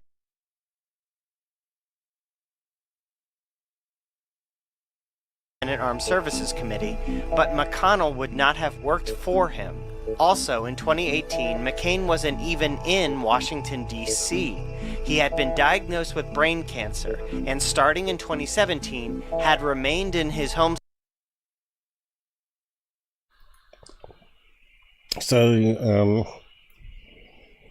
lot of drama and politics and ufology. But yeah, that annoying music he adds there, it's just so stupid. I think it distracts from it. And they do it on purpose, though, these people, so they can sort of claim State of Arizona to undergo cancer treatments. In fact, just 4 days before this supposed Skinwalker Ranch briefing, that Fugel claims was created and organized by and on behalf of Senator McCain, McCain was actually in Phoenix, Arizona, at a hospital getting surgery. I previously brought all of this up to Fugel and asked him to provide evidence of McCain's involvement in this 2018 Skinwalker Ranch briefing. Fugel provided no evidence, saying the only evidence of McCain's involvement was just something someone had told him verbally. Oh, okay. Well, that doesn't seem very solid. In a statement to me, the Senate Armed Services Committee says no senators were involved in Fugel's briefing. And as of the date of this video report's publication, no evidence of Senator McCain's involvement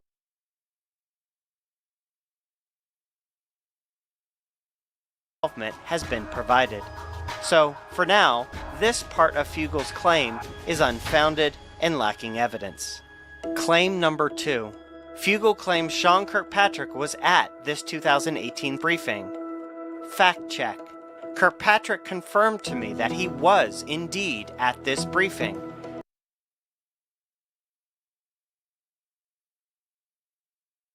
But that he couldn't remember whether it was 2017 or 2018 because In the summer of 2018, he moved to Colorado.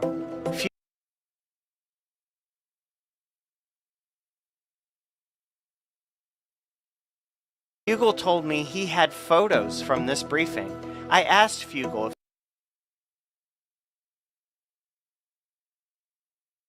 if he could provide these photos.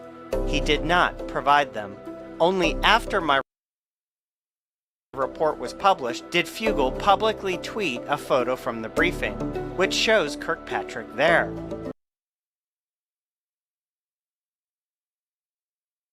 Okay, Fugal says Kirkpatrick was there. Kirkpatrick confirmed he was, and the photo shows that. Everyone's in agreement. And the photo's metadata establishes that the briefing occurred on April 19th, 2018, which is before Kirkpatrick moved to Colorado. So within the time window Kirkpatrick originally estimated. Claim number 3. Fugal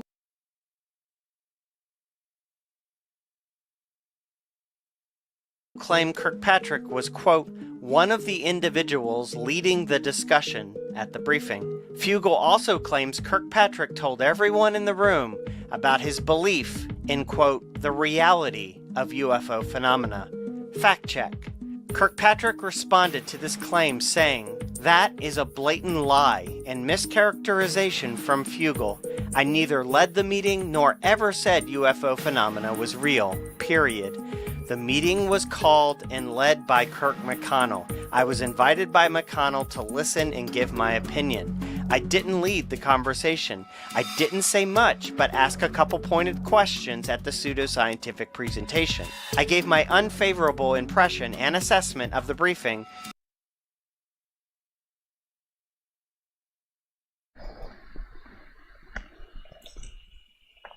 So yeah, you can see the politics, right? So does that mean that Brandon was lying, or was his memory just bad as well? All these bad memories. We haven't been cut off or anything, have we?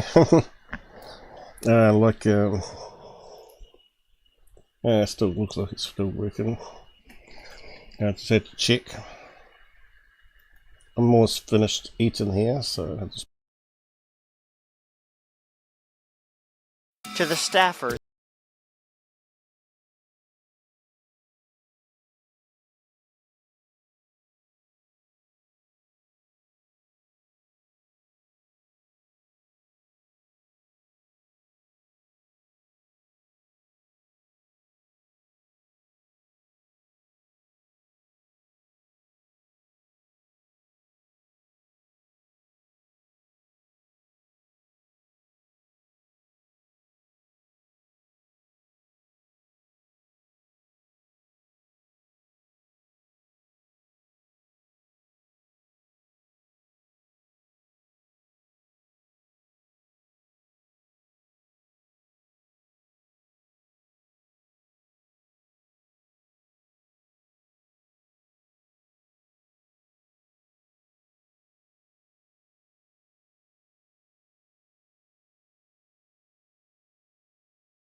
Fugal claims this briefing was a Skinwalker Ranch briefing, and only a Skinwalker Ranch briefing. Kirkpatrick claims it wasn't, saying that the briefing focused instead on OSAP, an independent group that investigated lots of paranormal stuff, like Skinwalker Ranch and UFOs. Kirkpatrick says he doesn't even remember the name Skinwalker Ranch being mentioned. Fact check. This is strange because Brandon Fugal is the owner of Skinwalker Ranch, and he appears to be giving a presentation about Skinwalker Ranch right in front. This is a problem I've had with Fugle as well. It doesn't reply to emails with any dates and times. So you can actually do a fact check on airplane in the area or stuff like that, you know, basic stuff. So I can understand Greenstreet's frustration here. Fugle doesn't like debunkers because debunkers are going to catch him out in lies. A billionaire lying? Surely not. Well, we've even caught his lead scientist, not Travis, but the other one. What's his name? Kirk. Biden, whatever his name is. Saying there was no planes on that radar map when I showed you a couple of live shows back. That clearly there was within 100 kilometers, which you would see the landing lights for sure, especially with cameras, right?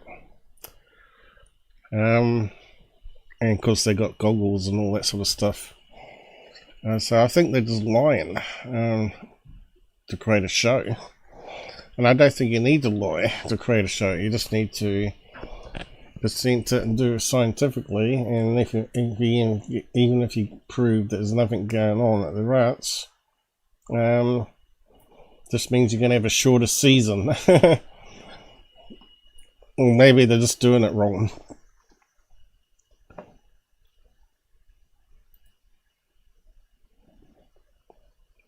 What's not playing?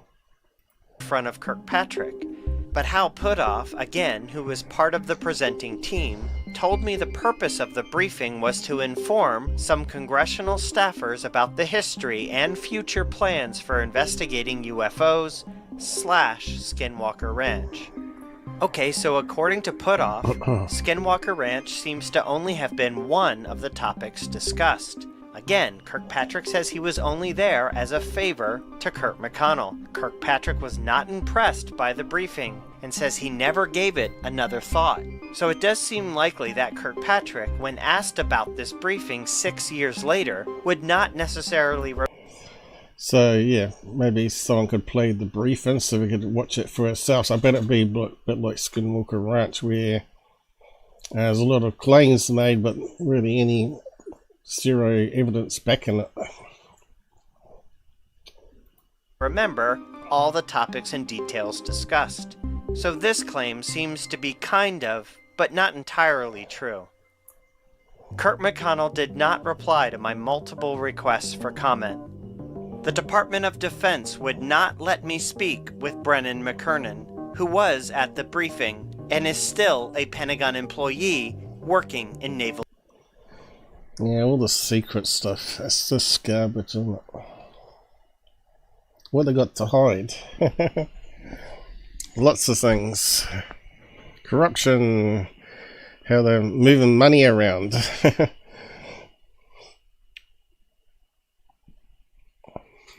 Intelligence. Department of Defense spokesperson Susan Goff, however, issued this statement regarding Kirkpatrick's presence at the 2018 briefing.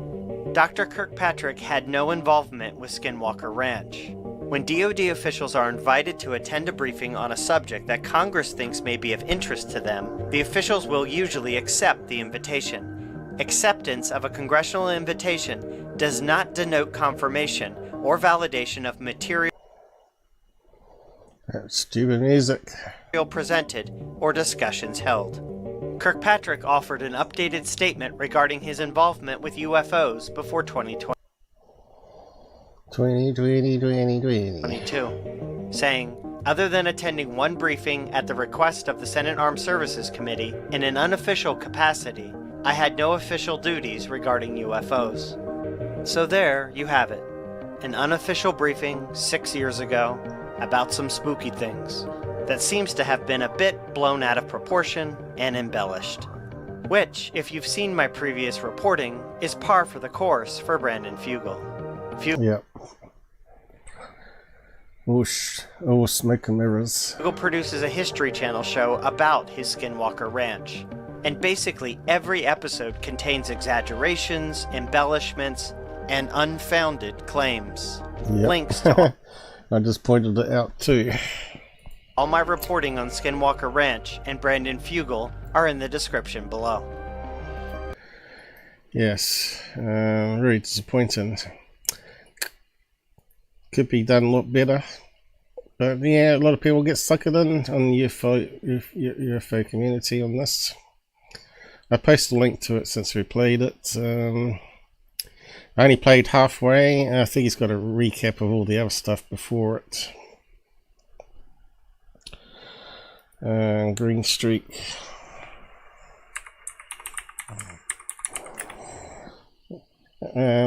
He needs to get rid of that music, or it has to be very low down. It seems to be in foreground a lot of the time, this music they add on.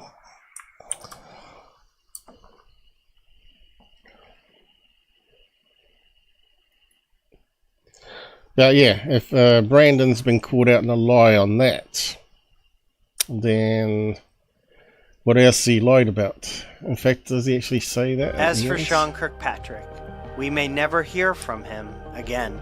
He is sick and tired of the UFO nonsense, telling me I'm refraining from any further interviews on the topic. Oh, I dear. wish I could say the same. Yep, he's had a gut full of it. I can understand it though.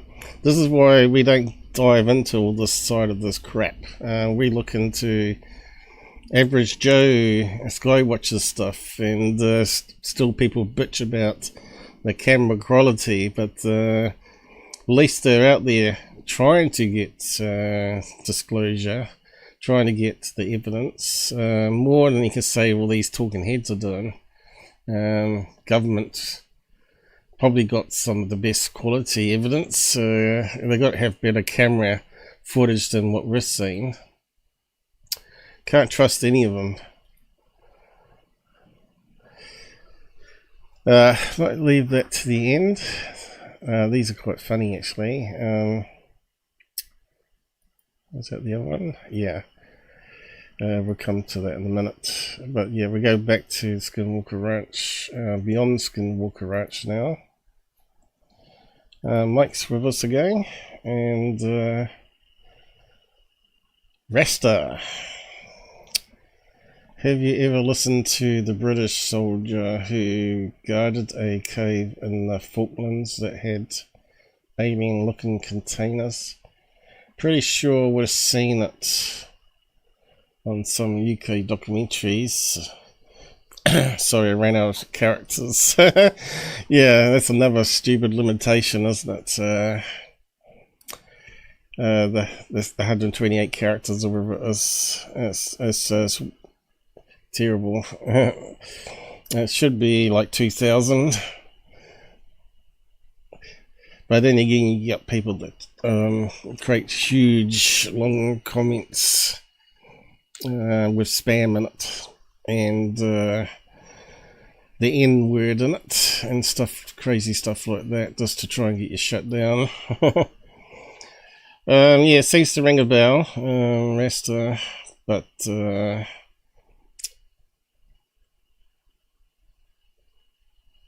black goo, wasn't that something to do with, they're claiming it to be nanotechnology? Alien looking containers. Yeah, I'll probably have to re-look into that again.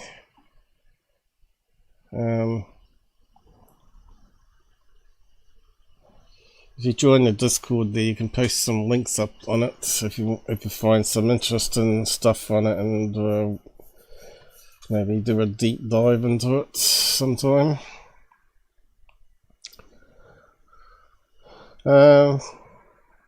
Yeah.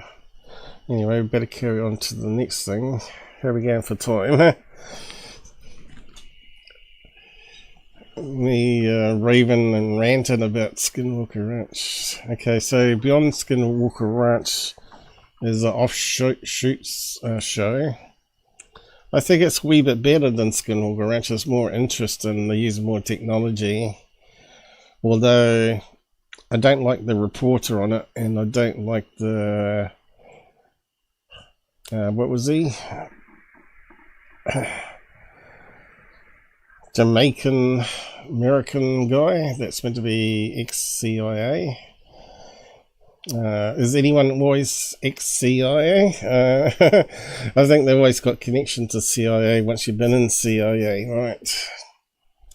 But anyway, carry on. So this episode is on to number 2 now. So that blob, they've done some more scans, and now the blob has taken a new shape. And they're saying it's creating a V-shaped craft underground. But if it's in a tunnel, and if they've got like metal platform with the tunnel underneath where people go, couldn't it be just a antenna?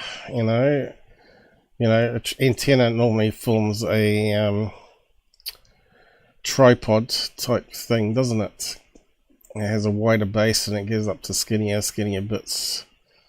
If they've got an underground antenna, which is made up of a framework of what do you call it, rebar or whatever, the square stuff, with the equipment going in the middle of it, it still could be like some special space communication that they're setting up for Space Force or Cold War experiment, and so on.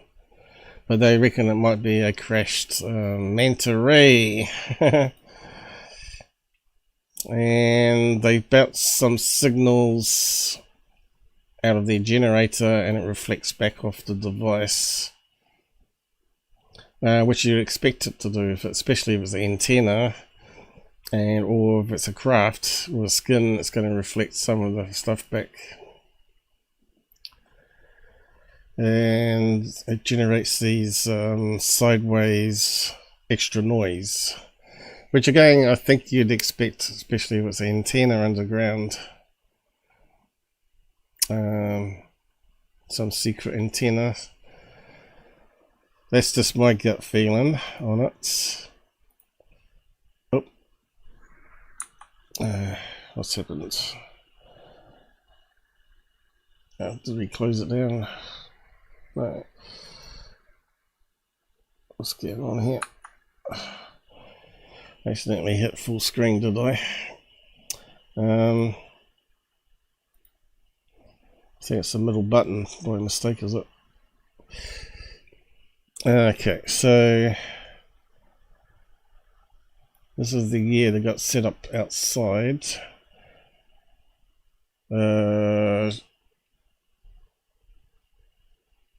Transmitting and detecting radio signals.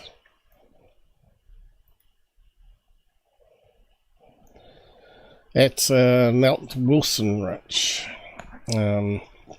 So yeah, let's see if we can find that on the map actually.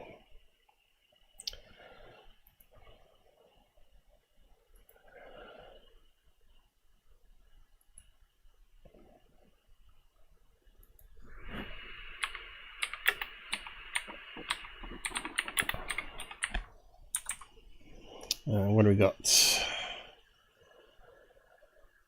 Nevada? We've got 2 locations. I don't think it's that one. I think it's this one.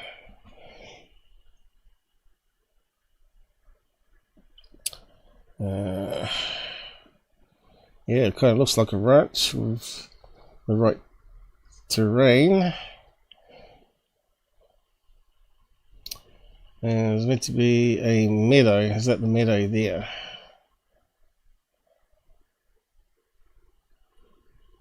Could be. Where the blob is. The blob.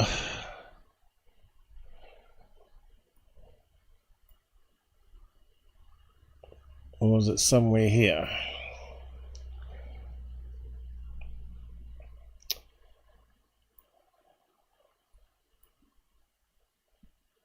What's that? What's all that? Looks like it's been censored.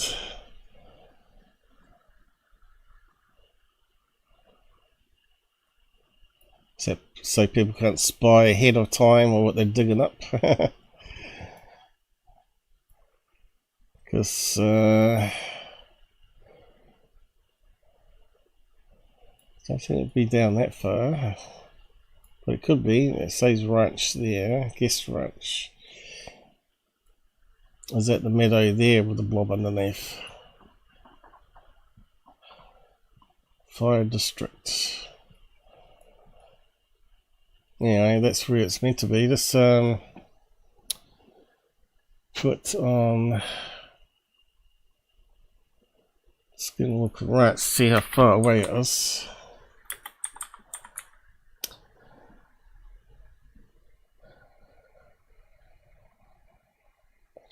There we are, go to the triangle. Okay. So it looks like a fair distance away, right? So it's outside of Utah and just into Nevada by the looks of it. Is it the borderline there?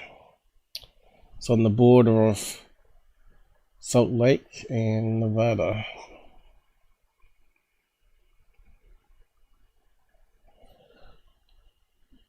Seven hours drive.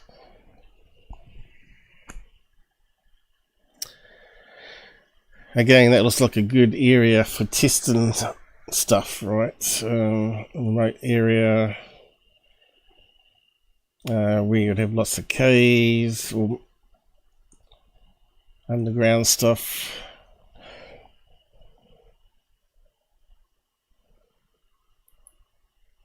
Oh, just want to close that down.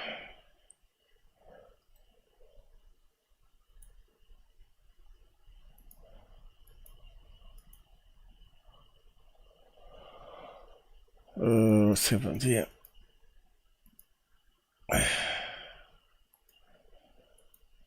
Screws up all the time, that thing. That scroll bar. Okay. Go to the next slide. Oh, yeah. Oh, we got a sub, have we? Welcome, Metal Moss. Right, he's the one we gave a free gift to. So I guess that does sort of work. Gets people to come along, just check out what's going on. I can't remember the guy's name, but it was a whistleblower and died not long after it came out. Isn't that always the case, though? Anyway. So they're sending down a transmission. Can't remember what frequency it was now. And it bounces back in a little emanation here.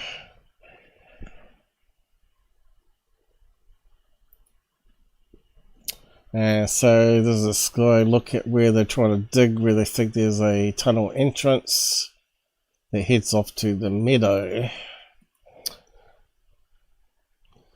And what happened is they got this big drill platform, and just like at Skinwalker Ranch, they hit something really solid, which could be metal.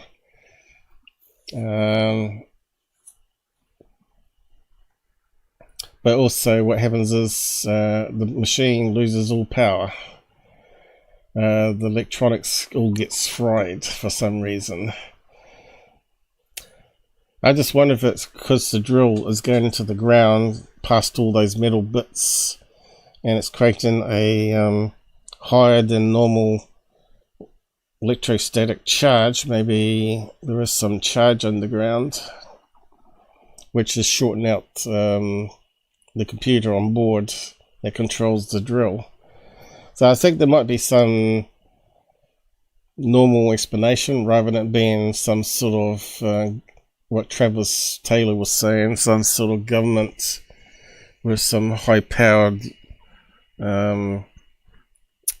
jamming software to knock out drones as well as their machines. I think it's this fantasy world. You should be looking at stuff closer to home first before you jump off to far-fetched conclusions. But he is meant to be the scientist, right? Yeah. I think his daughter's probably got more brains than he has. And you can see Travis is very excited of finding this manta ray shaped underground. So he's really getting into sucker mode. And so is this guy here, this other scientist. Now these are the more interesting bits they show at the end of the episode. So that was the episode 2, all this before, about detecting this manta ray object, and the rest of it after that is what's coming up. So again, looks like they capture something that's reflecting a blob of light, which could easily be a mitre balloon rolling along the ground. So that's all the image we got on this one. So we have to wait for future episodes. And you can see it doesn't look very in focus either, does it? Again, we're just going to get dots, aren't we? No really close-up stuff on their investigations whatsoever. No one with like cameras like I was talking about with telephoto lenses and stuff. No drone. Why aren't they flying a drone directly out to this thing with a camera on it?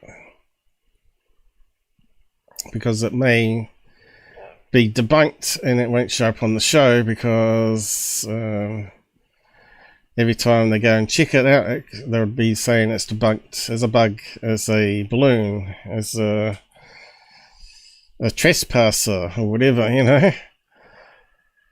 Now, this is the more interesting stuff they show at the end of the clip, where apparently you can see something moving. See all this scatter of light here. I'm not sure if they've got some sort of laser grid where you can see things move that break the grid. But if we go through other images, you can see this thing is moving. And it kind of does look like a small creature moving around, doesn't it? So I'm not sure what this is, but this might be the first bit of credible evidence they've caught. And it's fairly up close for a change, rather than just being a blob of light. And you can see the dots have now disappeared. And then they pop out again. So something definitely moving there. Whatever it is, I don't know.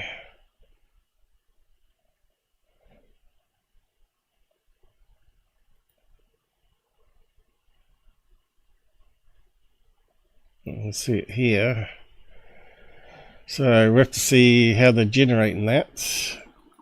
Whether it be the last episode on the show, I don't know. And they also seem to be getting current, this warning thing come up. Current, what's that say? What's that thing say at the end there? I thought it might be radiation.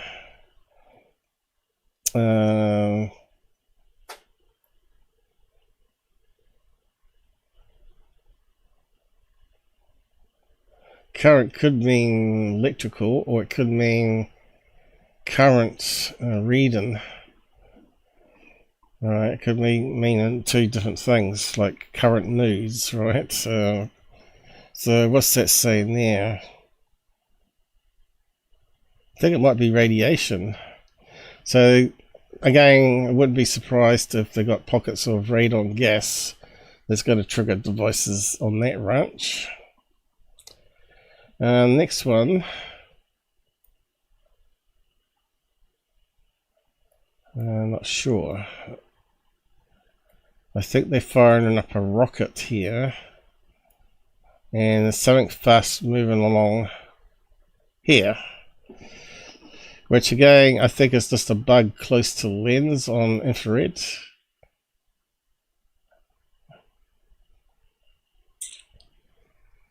It's not like a nice round orb.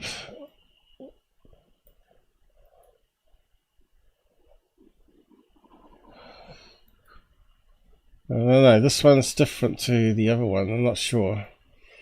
Looks like we got a triangle pattern here of stars, I think. So again, that might be something we have to wait to see comes up, but I think it's looking at this here. Ghost orbs. And this one here, unless it's related to that last one, I don't know. Something comes streaking across the screen here. Is there a better way to do that? Can we zoom in there? Can't zoom in. So they've got a rocket that launches here, and they captured this, what I think is a bug close to the lens again. And you see it's not, it's a funny shape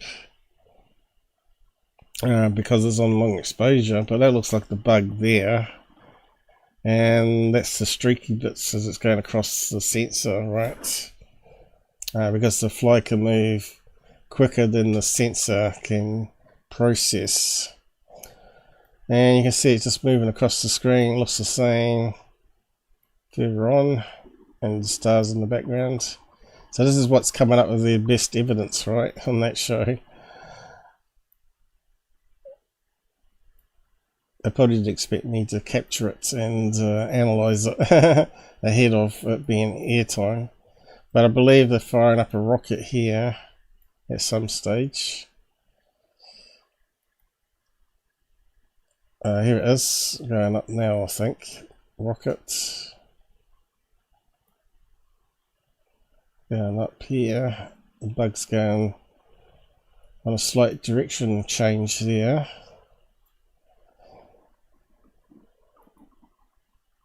Rocket's still going up. Looks like the bug is changing slight direction still. And it looks like it's flying away. It's getting shorter. And shorter. And shorter. So it's flying away. And the rocket's getting closer upwards. And I think the bug's gone. So yeah, going to be firing rockets there on that ranch as well. And again, looks like a bug, doesn't it? You can see the wing. Could be a bat, of course. A bat or bird, but could be a bat with a wing. But it could be an insect with a wing here, the bug either going that way or that way, it's a bit hard to tell. Again, their high-speed camera, especially on infrared, is not good enough. Really, they need two cameras, stereo camera, then you can work out the distance away from the lens this is, whether it's a far away object or very close. And of course another bug. So they're pointing there as the object come on, but it's actually there now. So the finger's way out of alignment here because it moves across the screen really close, fast because it's close to the lens again. You can see how bright it is, so it's reflecting infrared light here. And you can see it's got ghosting happening. You can see it's moving quite fast. And you can see it's even turning. Yeah, it kind of looks like a bug, doesn't it? That one looks like a bug. You got the weird shape happening It's not an orb, and it's not a UFO shape. It looks more like a plane shape, you know, or a torpedo shape. Tic Tac. So they're pointing here, and it's already gone past.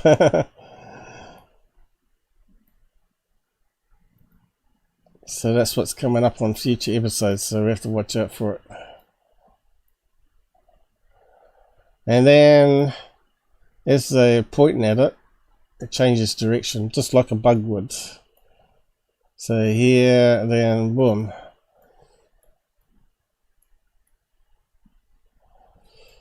Now, could a bat turn that fast? I don't think so. I think this one might have to be a bug.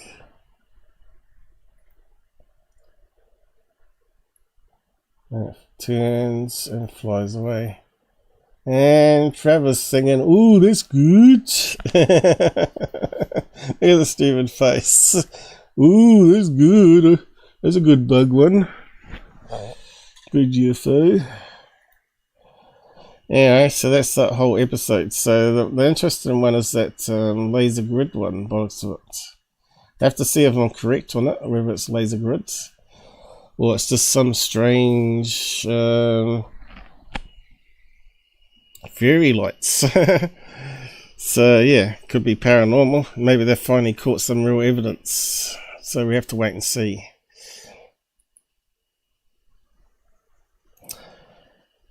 So yeah, going back to the other stuff. Just to recap it. So I did post it up on my Twitter account, or X account, whatever you want to call it. You see it loses alignment here. Goes over that side hard for some reason. Now it comes in correct if I reload it. So basically those images are going to be here, same ones. Where Trevor's is in front of the laser system here. So, Skinwalker Ranch, Series 5, Episode 7. They bring back the laser. Travis claims a tent-sized hole in the laser was shown. Not that it could be a gap in the laser from a bug while high-speed camera snaps it. As video didn't show it up, this time claiming laser is stopped by object. 100 views, no likes, no replies. So next one, I think I posted them separate. Yep. Close that one down. So here, they later are told Lidar went wrong, showing underground data, which is impossible because there's a laser beam that bounces off the ground surface and plants and dust and smoke and ice particles, which suggests again radiation damaging memory, but it also shows a cone grid around them and claims that peaks where the laser stopped. Failing to see both ice particles can cause this and rocket smoke. So I went over that before. So looking directly underneath where the laser beam is, you can see it forms this cone shape all around them.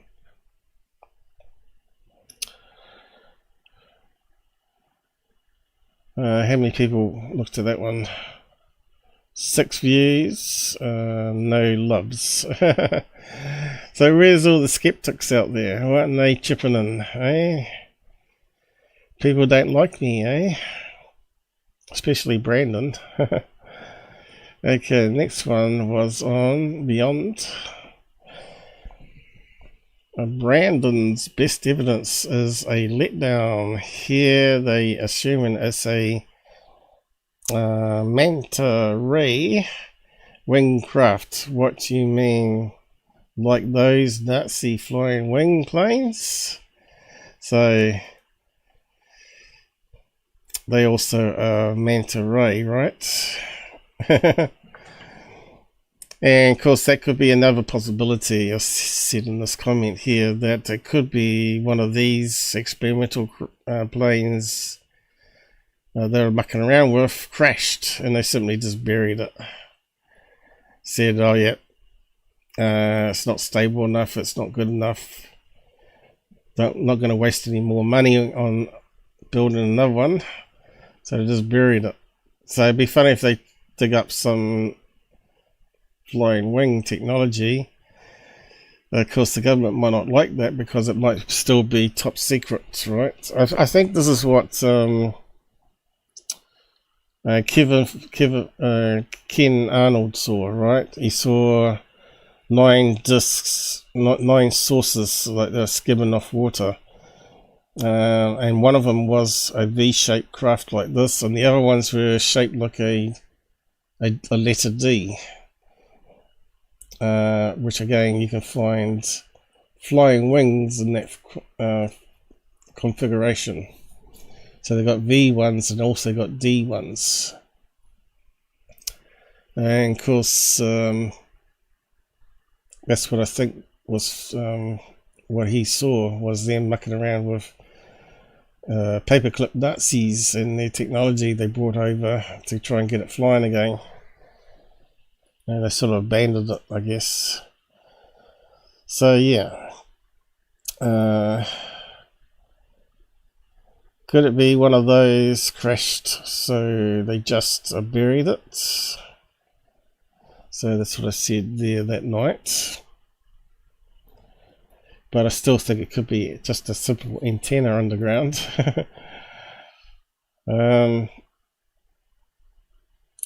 First clip, rocket going up, big bug zooming close to camera IR.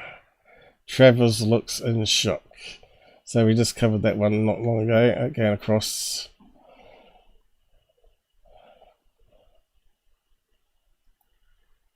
And I think I've covered it all. And that one too, with the bug that's close to the camera and turning. That's what it looks like until we see the full episodes to see how they're doing it.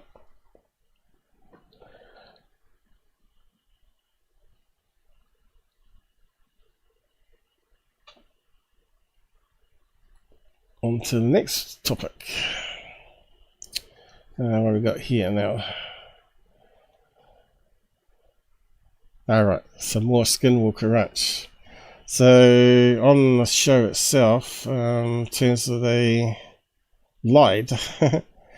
John Keel, hiding in Beyond Skinwalker Ranch Season 2, Episode 2, immediately recognized him and valet. They mislabeled and misdated the picture. They didn't do their research, I guess. I like the show, but it makes you wonder what else they get wrong. So apparently they were using this to say that they were staying at the ranch and working on the ranch, which is not true because that picture's from somewhere else. And that's when they saw that apparition in the room, wasn't it? Bigelow was with them, which is not true. And of course, there's all sorts of comments on it.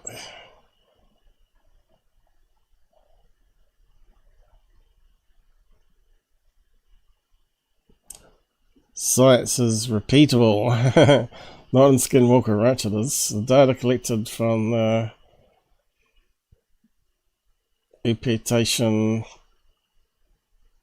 is what will form conclusions. Well, it creates a peer review, doesn't it? So other people go there and repeat it.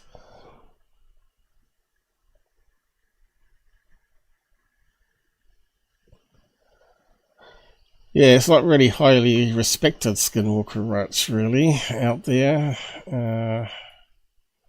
Because people, when they talked about it being scientific, and all these scientific people on it, and it's not scientific. It's a letdown, really. And it's just entertainment again. What's the next one? Disclosure King. Jeremy Rice, alien scientist. Well, he calls Gary Nolan a charlatan and claims there was a cover-up of the true origins of that skeleton. I generally don't trust anyone in this field. I just try to go with the science and what can be replicated. So this is from Disclosure King, wherever that is. Dr. Stephen Greer says that Gary Nolan ended up altering the genetics of a non-human sample in order to help cover up the true origins. Anything to do with Greer can't be trusted. End of story. What did A51 say here? Greer lives in Langley. Some medical doctor didn't actually really practice, from what I can tell. Went to SETI, said they got a signal. My parents can verify this, 90s, when Greer says he believes that the CIA director. Why would you do that? Because Greer's CIA. Now you got Nolan, another. So he's saying that they're all part of CIA and disinformation, which is possible.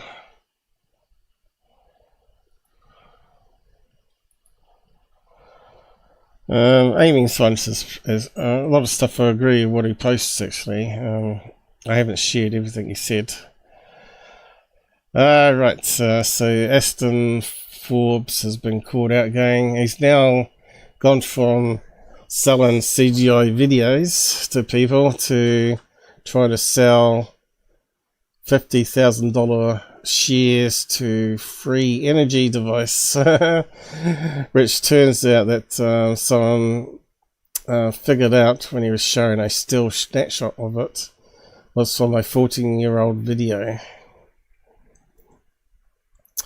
And so he's a laughingstock on X at the moment. So he's going to be really angry and peed off.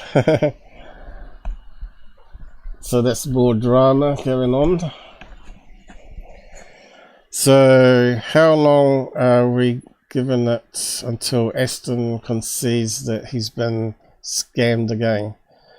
So obviously someone sent in the video, said that they're working on this project and it works. So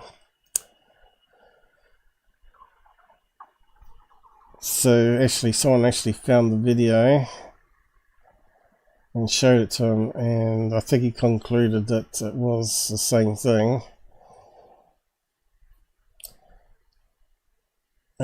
Posts a rambling apology.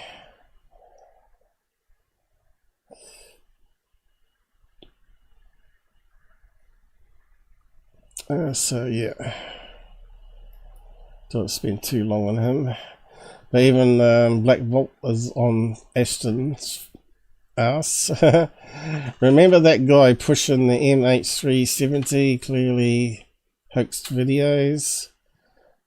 That's like double English there, isn't it? The guy hasn't clearly hoaxed the videos. Ashton didn't hoax the videos, or maybe he did. But I think what he's trying to say here is saying the MH videos were clearly hoaxed. But despite being proven wrong numerous times, kept being a weirdo about it. Recently he started hawking a free energy device, getting people amped up to send him thousands of dollars. Amped up. No pun intended. He does a sneak peek in the form of a screen snapshot, and on a live stream denies it was screenshot from a 14-year-old YouTube video, even worse with his normal par for the course arrogance at the person who posted it in the chat.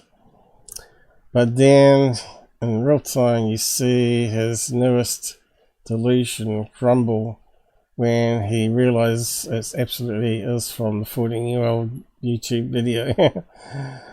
The below clip is post explanation more, it's priceless.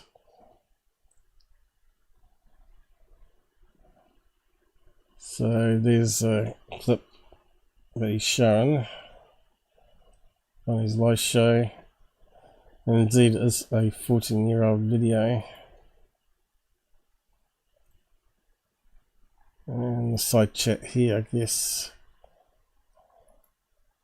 doesn't look too happy. So the institute that he set up, was it AEFA Tech? No, that's probably what it was called. Is that the video? Alright, that's what I was going to play at the end here. Someone's done a rehack of it here. It's quite a funny little song. I'm not sure if it's copyrighted or what, but we'll just pause it every so often.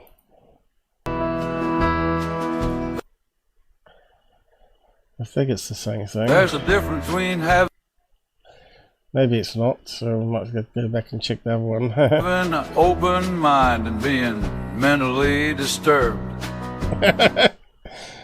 Mentally disturbed. Ashton Forbes and his following have the brain of birds.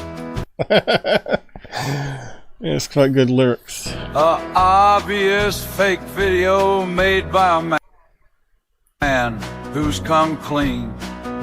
Ashton just blocks him and says he's being mean. So someone actually did come forward, did they? Say they made it. Obvious fake video made by a man who's hi there, I'm the person who took the texture images used in this VFX footage. Well, the man that took the background images used in the fake admitted to it. who's come clean. Ashton just blocks him and says he's being mean. Hey, why won't Joe Rogan listen and accept my piss poor evidence? I should block his ass too.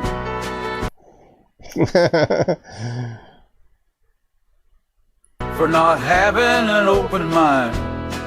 Don't get me started on Mick West for not investing his time on wormholes and missing airplanes. Can't he just tickle my schizophrenic mind? Holy shit! Holy shit! MQ-1C Grey Eagle! That's where you got scanned for like fake documents proving the video being true. He paid $3,000 for a fake zip file. Holy shit! I got the documents. Yeah, so this just shows you what they can do with AI and songwriting now. It's quite amazing, isn't it? I suppose with country music you could sing anything with it though, couldn't you? And not so fast, Arthur Preston.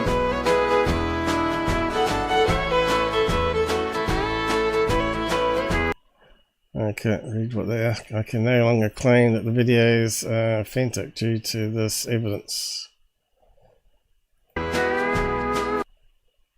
Kim.com. Did I get scammed? That's really good, eh? I'll post the link to it. AI mock songs, it could be the future.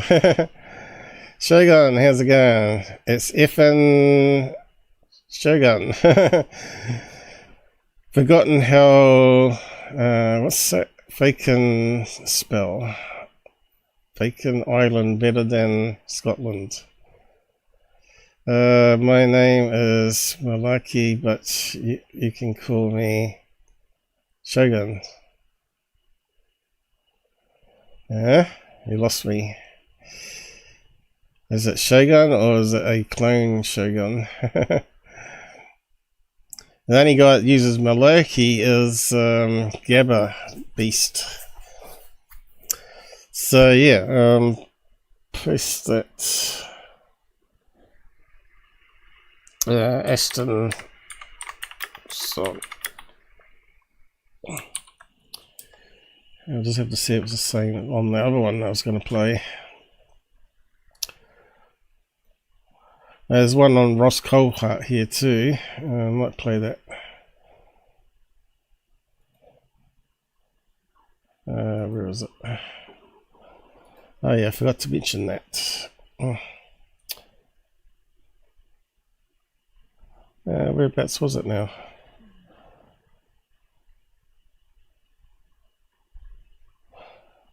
It wasn't that one. Oh, here we go. Is that the same thing? No, it's not. It's not. It's a different song. So what's this one?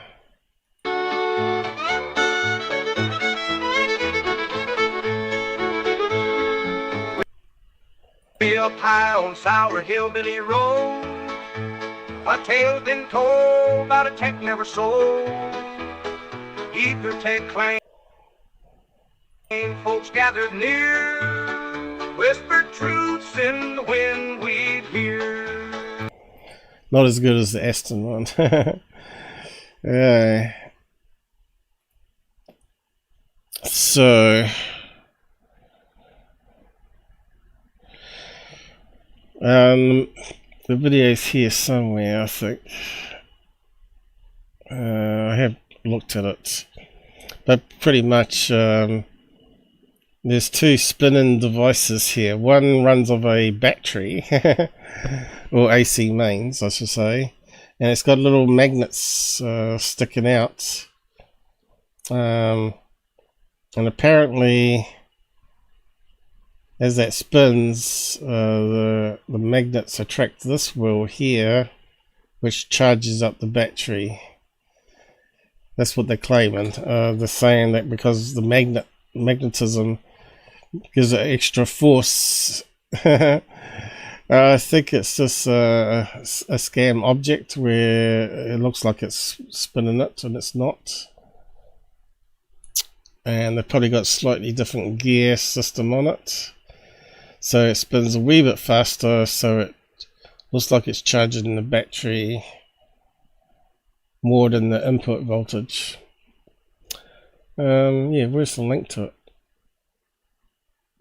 I did have a link to it. Is it here somewhere?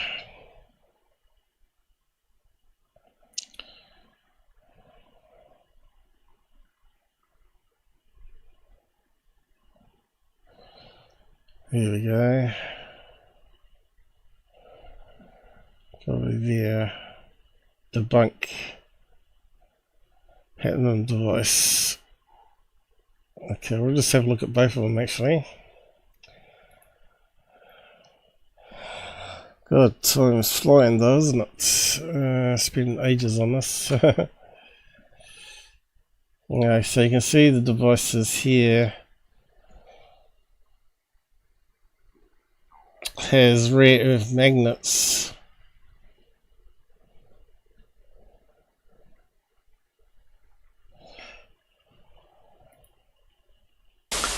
All right, so we're going to do here another demonstration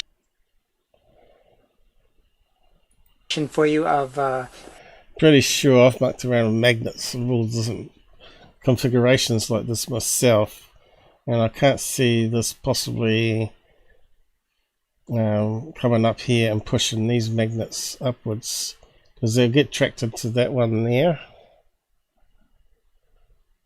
as that one comes up. It's got to be a con job. my free energy device, and I've got kind of a close-up of it today, and that is so that you can pay particular attention to the meters here. I have them. Just give them a Drive motor, which is plugged into household current. The rotor here on the left is magnetic rotor mounted to my alternator. They're not touching each other, they're just the magnetic influence here is you want to see behind. I don't think those magnets would turn the other thing. What causes.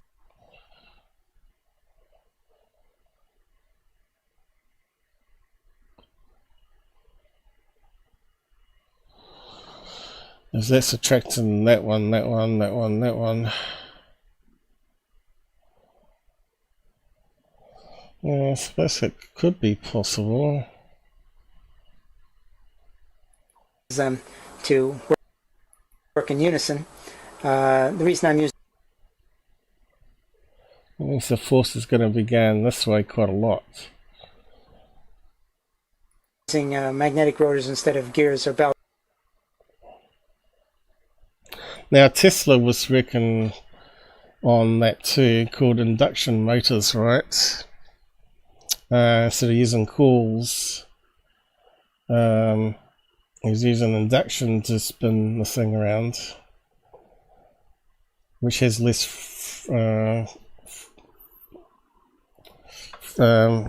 friction. What's the difference from induction and cool? What's the regular motor? Induction motor? What's the other one's called? Regular motors. Cool motors. I don't know. Is that induction motor? Is that one?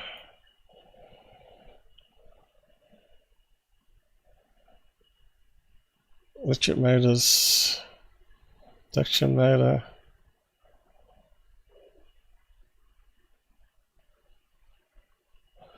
So there's a torque. DC motors have a distinct advantage in that they have pretty much full torque at any speed. Starter motor is high current. Induction motor is closer to a transformer, and it magnetically couples stator windings to the internal wound armature. Those aluminium bars that intersect the iron.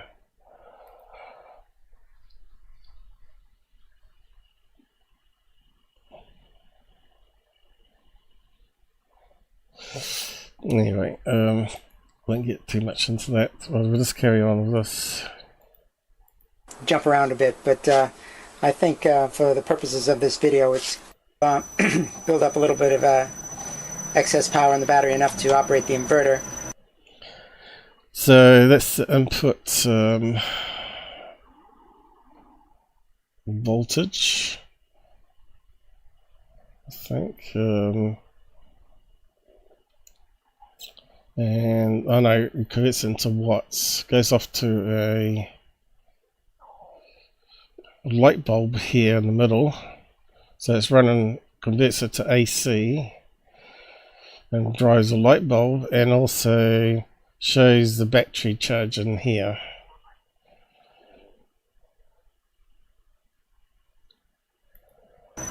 So you can see once the excuse me. Now I can't see why there's over unity going to happen with magnets here, because it looks like it's spinning at the same speed. Once the alternator gets up to speed, the voltage will start to increase in the battery. And so we got to talk about friction of bearings here. This is a problem with over unity, trying to prove over unity. You got all sorts of energy losses, especially you can see how much it's wobbling around here. So it's transferring energy as heat to bearings. It's also converting energy to sound because it's not in a vacuum.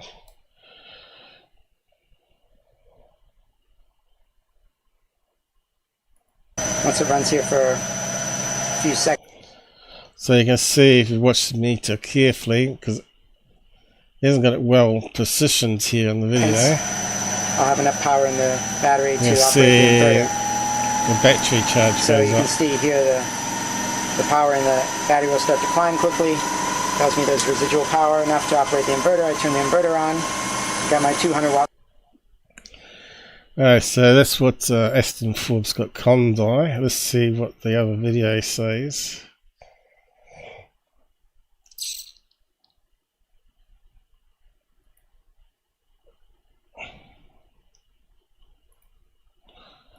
Where's it gone? Here. Let's see what the debunk video is.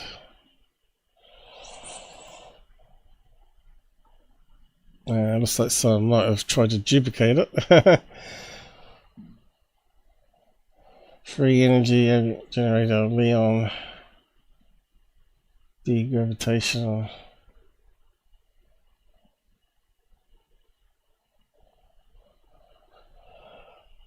I thought he said it was a debunk. It doesn't look like a debunk video.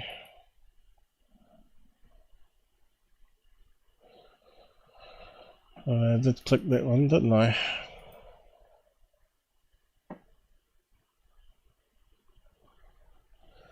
Looks like it's done by a German.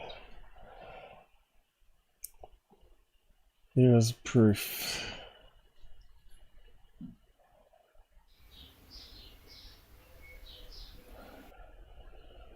I converted 3 motors as generators by equipping the 2-pole rotors with neodymium magnets. Or basically just call them rare earth magnets.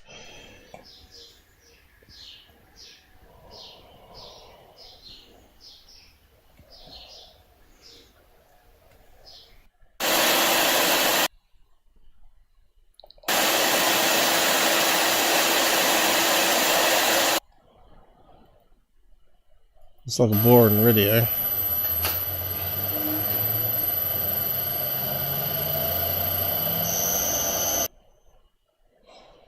Okay.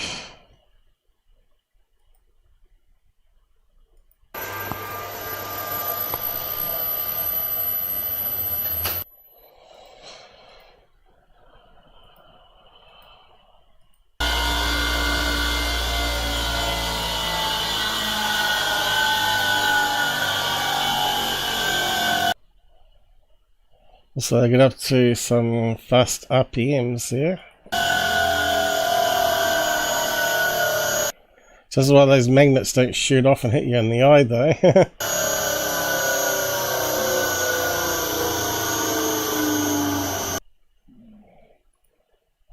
But what's it proven?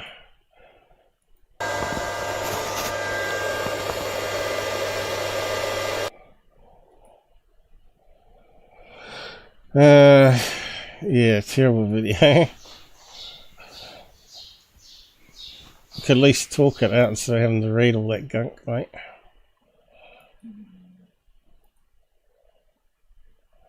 So he's put little meters where you plug the plugs in to drive the equipment. It shows you how much current's being drawn.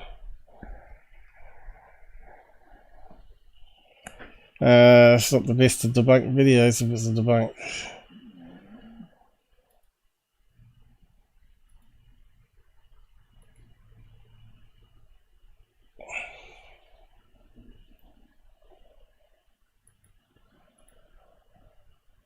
Blah. I'm not gonna read all that shit.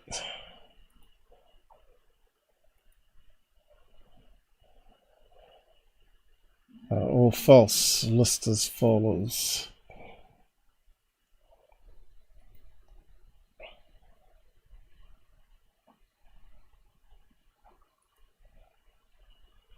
The magnets don't attract. This statement is simply wrong. Well, that makes sense. The magnets would always be attracted, and in this experiment you gain as much energy through the attraction of the magnets and the discs move together as the discs lose again when moving apart. Terrible debunk video, isn't it? It's a zero-sum game, which is why the drive motor will always consume more than the generators generate.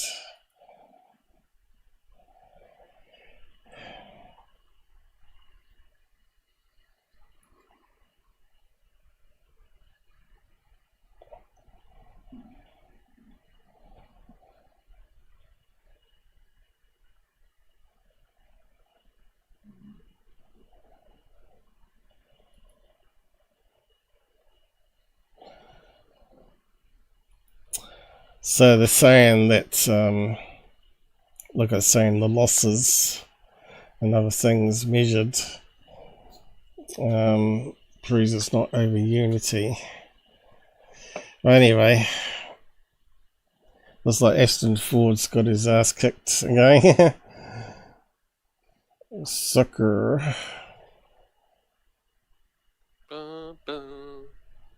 And even though I'm showing this, I'm not gonna I still can't answer any questions about how the device operates, but you know, you can glean some information off this picture, no doubt. So here you go, chat. Over here is over unity. You can see the input on the left is 97 watts. You can see the middle one is 183 watts. This is the output. Talk to the entity as well about this here. This is a still image. We're not going to have video yet. This is just a little teaser taste. A lot of people were like, oh, they're not going to show the image, blah, blah, blah. They're not going to show the device. Well, we're showing I've already seen it. one part of the device right there. This is not the demo model, just to be clear. This is an older model that was from over a year ago. I told you guys that this entity had produced these devices and it produced over 30 of them. I was able to get an image of the meters from an older device. Looks like if you want to get some free money, go and scam Ashton Forbes, he'll pay you. So where's the bit where the person's... So, I don't know, is Baker's Tut joking? I think he's probably joking. I hope you're joking, man. If people are gonna like think that they're going to...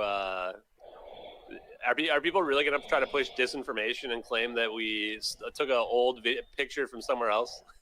It wouldn't surprise me if debunkers are that dishonest, honestly. No. No. This image is not 14 years old. I guarantee you that. Well, you guys are right. This does look like it comes from 14 years ago, so I'm going to have to get clarification on this. I stand corrected. Pretty neat, chat. Yeah, real-life disclosure happened in real time by your 4Orbies buddy, Ashton Forbes. Pretty exciting.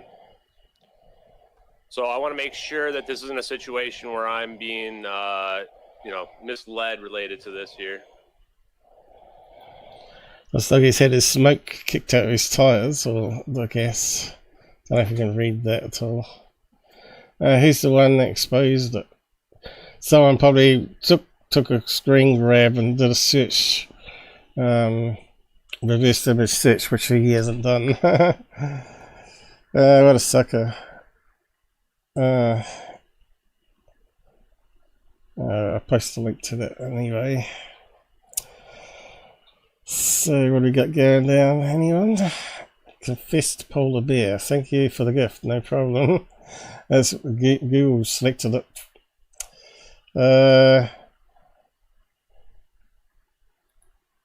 Thanks for joining anyway. Looks like we had a couple of people pop up after the gifts. Yeah, it's hard to believe that Ashton's got 100k followers, right? And he makes a lot of money out of it. Yeah, it's really sad, really, that people are going to get made fools off by following that guy. Donald Trump tells Logan Paul about meeting with pilots. Yeah, I don't really like that Logan Paul guy. I don't know about you guys. I always thought he was another stupid influencer, young kid. But Trump knows him because his brother is was it MMA fighter or whatever it's called? And he goes to those type of events, you know. So, looks like he got just sitting with his brother to interview him. I want to talk to you about aliens. Yeah. UFOs, UAPs. I know. The disclosure we've seen in Congress recently. It's confusing and upsetting a lot of Americans because there's something happening. There are unidentified aerial phenomena in the sky. We don't know what they are. Do you? So it's such a question I do get a lot, and it's such an interesting question. I've met with pilots that look just like you, actually. Okay, they have more of a crew cut. Don't know. They have a bit more brains, I'd say, too. Okay, they look like him, and they look like you. Some of them look like you, a little fatter. Who's that? His brother?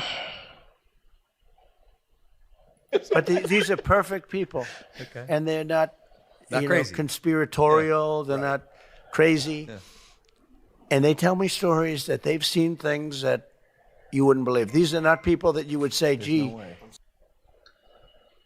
You didn't turn off your phone during the interview, you dickhead. Oh, that's no okay. Way. President of the United States. But I said. His brother's telling them off. You never have your phone on during an interview. Who is it? Silent? That's Joe Biden wanting to do an interview. Joe Biden. I met with pilots like beautiful Tom Cruise, but taller. Yeah. Okay, handsome, perfect people.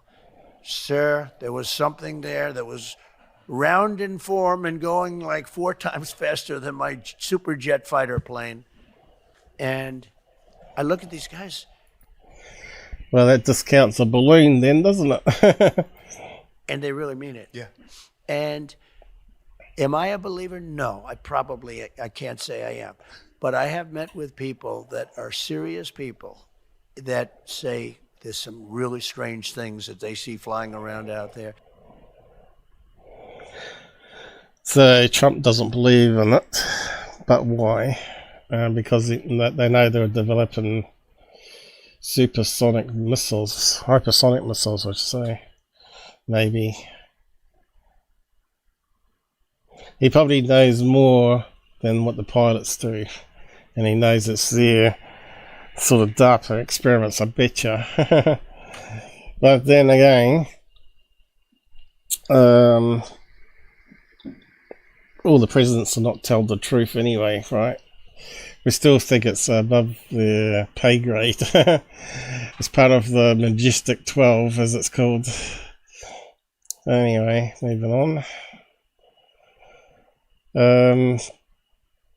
Dyson Fierce. Okay, we'll come back to that one. So I just want to go back to this one here that I accidentally skimmed past. This is a Jetson 1. It's a few years old now. 1 year ago, and you've seen these on sci-fi movies, you know, like the normal quad drone that carries people. Well, this is a single person one.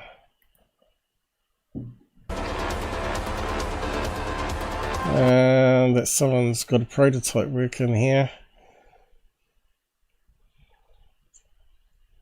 Not sure if I'd be feeling really safe in this without some sort of airbag system, so if it dropped downwards really fast, you won't like the airbags that they used on the rover to cushion it on the moon, or was it Mars, I mean.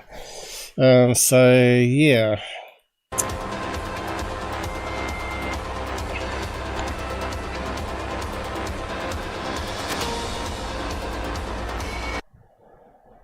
Looks like it's just a load of music on it for copyright. Let's give it on a bit.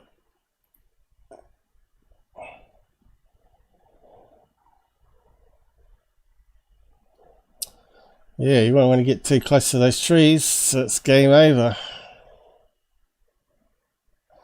And how many people are going to let a flying car fly over the top of their house, right? When that could go wrong and crash through your roof and kill you.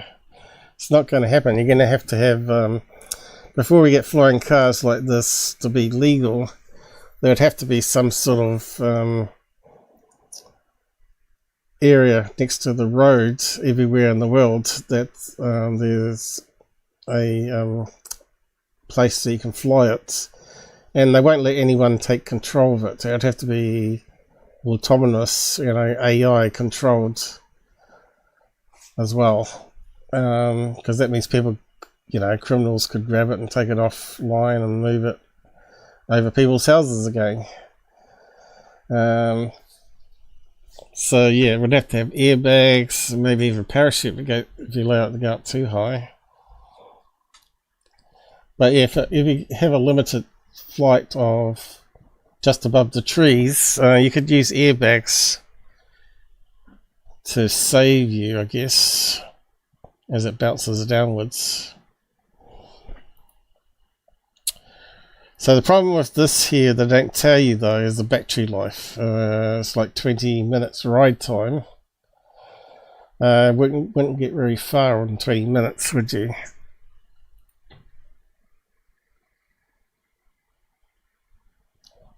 But just proof of concept that it can get working, and if you get better batteries and better safety and have highways of the sky that is autonomous, then it could be in our future to come.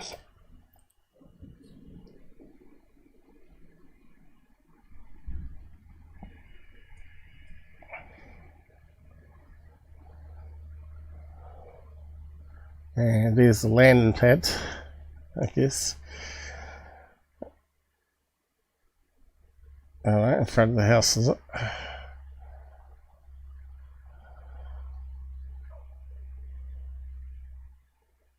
Looks like it's double blades.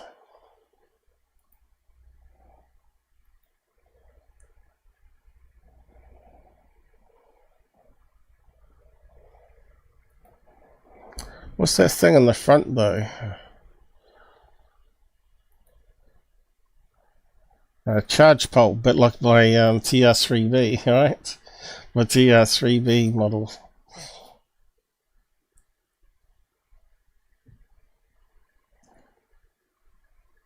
This is what I was hoping. That's that James Burt guy that does all the toys, robot toys, would have taken my idea further and actually made a model like this that flies and lands on top of my permanent magnet platform. I'll show you in a minute, just to remind you. And instead of landing on the ground, it could hover on the magnetic pad. So I thought, oh yeah, that would be perfect if you could scale that down and do my TR3B landing platform.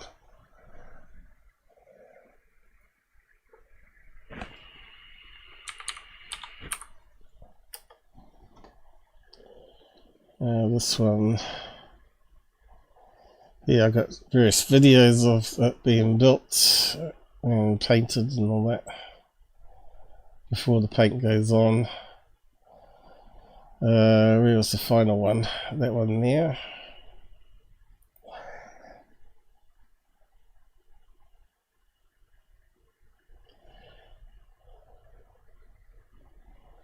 And you can see here that it's hovering above permanent magnets. And so you could build that little device, same sort of thing, where it's got that post sticking out the front, which presses against it because of the magnetic field, wants to push the magnet that's underneath forward and between those four speaker magnets. And it just wobbles on top of the magnetic field there.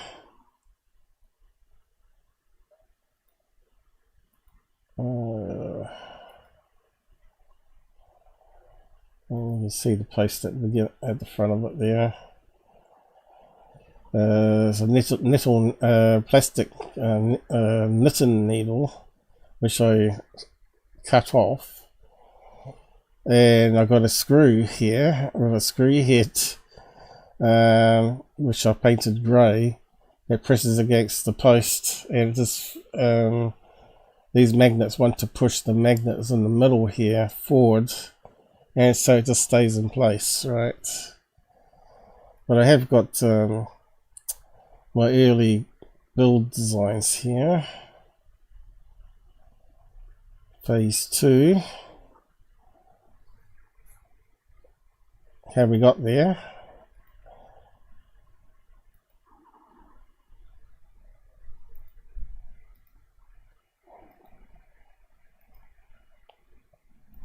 And first of all, I started with a triangle bit of cardboard and some blue tack, and working out the location of the magnets, which I think it turned out to be 11.5 centimeters in all directions.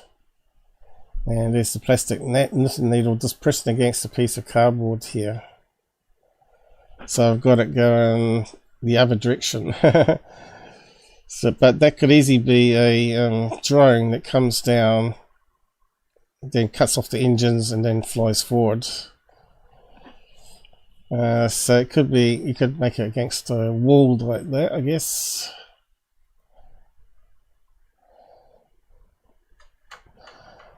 So that was phase 2. The first one was trying to figure out the idea in the first place.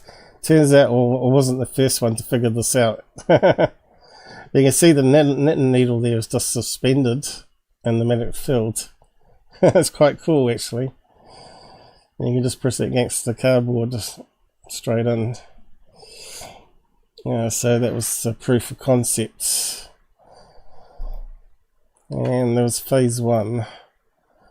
Have I got it here? Might not have a keyword for it. Where's phase 1?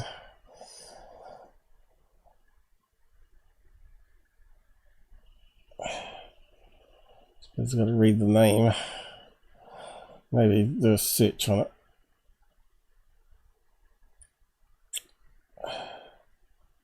Phase 3 for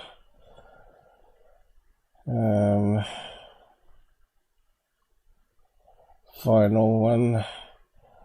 Phase 5, phase 2, so is that the first one?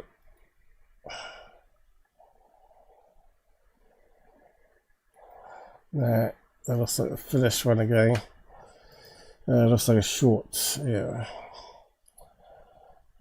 Phase 1 I want. I probably didn't call it phase 1 though. Phase. That's going phase 3, is it? Yep. Here's phase 1. So this is how it started off, me trying to figure out the magnets.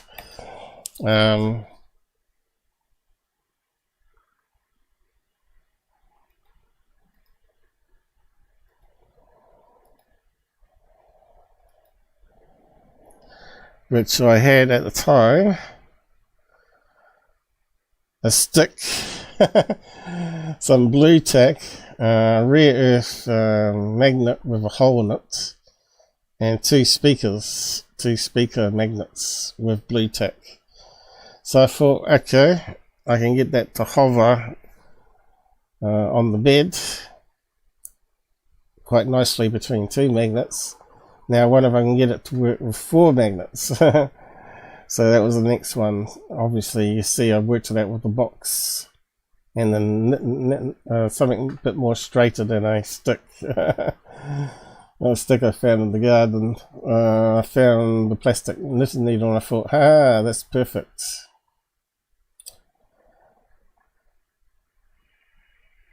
Do I bounce it around? Yeah. It's quite powerful, you know. It's got a lot of force there. And if you just knock it off center just a little bit, and you can see the magnet gets attracted to the big speaker magnets. I think it would be $1 million idea, you know, especially if you convert that into a 3D printed final image craft with drone engines on it, and have it fly up and fly down, land and hover on the platform. That would probably amaze a few people, especially if you had it as a office toy, right? You know, a lot of these CEOs have little toys around them, but I can guarantee that Elon Musk hasn't got one, and Brandon Fugel hasn't got one of these. He's got everything else. He's got billions. He's bought lots of things, right? But he hasn't got one of these, and I don't think I'll be building him a free one myself. Okay, so on to the next topic. Dyson spheres were theorized as a way to detect alien life. Scientists say they have found potential evidence. So this came out from Black Vault. So I guess they can detect it by a star that's dimming, you know, where something's going around and dimming it. I reckon they found 7 potential ones.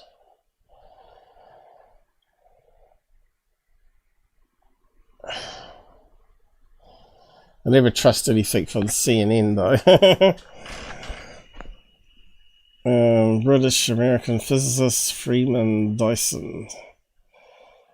He's also the one that's an anti-climate person. You ever heard him talk about climate change? He's always come up with that quote I use. Humans can control pollution, but they can't control the climate, which is absolutely true. But they really hate him. So, what have I got to say down here? Scientists at this time were largely receptive not to the likelihood that alien civilizations would be found to exist, but that a search for waste heat would be a good place to look.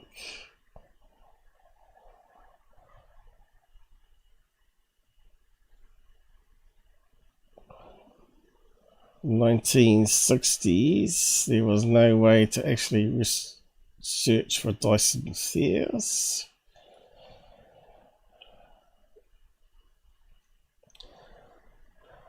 So, where's the summary?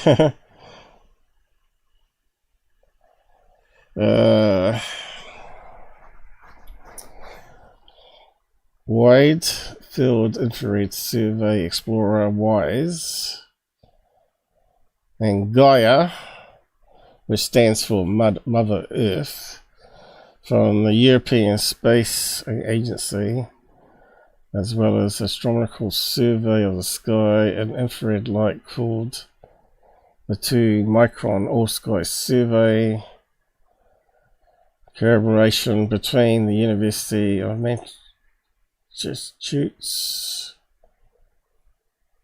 Space Agency, Jet Propulsion Lab, blah blah blah. Canada stars are all red dwarfs, the most common type of star in our galaxy. They are also dimmer and smaller than our sun, which makes follow-up observation more difficult. It's unclear at this point whether the stars have planets around them, as they haven't been observed yet by any of the telescopes that could potentially spot orbiting planets. I suppose that means James Webb. However, many of the thousands of exoplanet scientists have identified so far orbit red dwarfs, which makes their presence likely.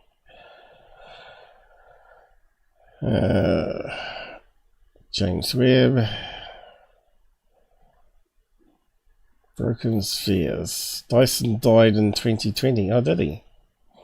I didn't know that. Before any of his spheres could be found.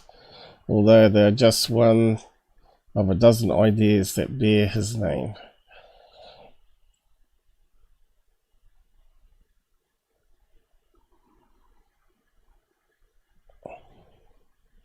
However, contamination by circular debris disks.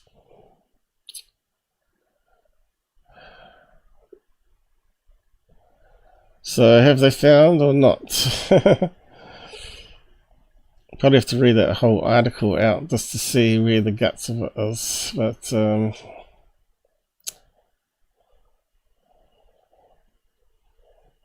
among the natural causes that could explain infrared glow, unlikely alignment in the observation with the galaxy in the background overlapping with the star.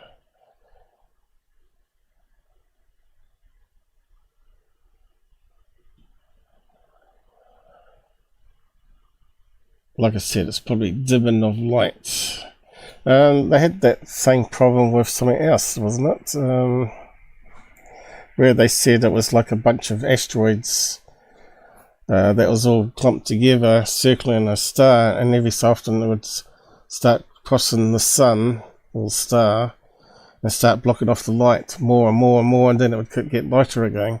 And they said it looked like a half-completed Dyson sphere, which could be explained by asteroids blocking out a lot of the heat.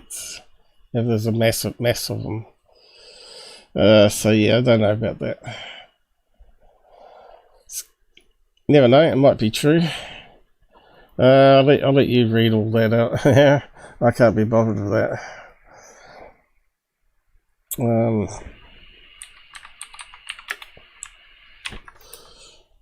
Dyson. Let's move on to more interesting bits. I think I lost that song, did I? Where's the song disappeared to? There was a Ross Cohart one. Just like I must have closed it by mistake. It was actually quite a good one too, but I wasn't going to play it.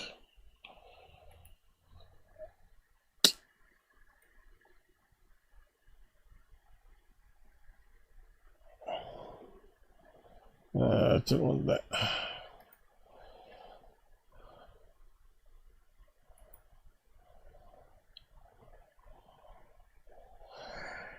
Yeah, I think it was the X one, wasn't it?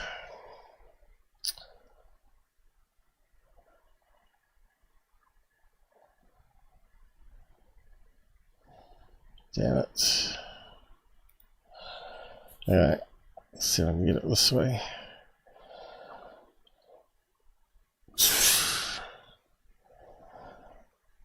Where did they close it?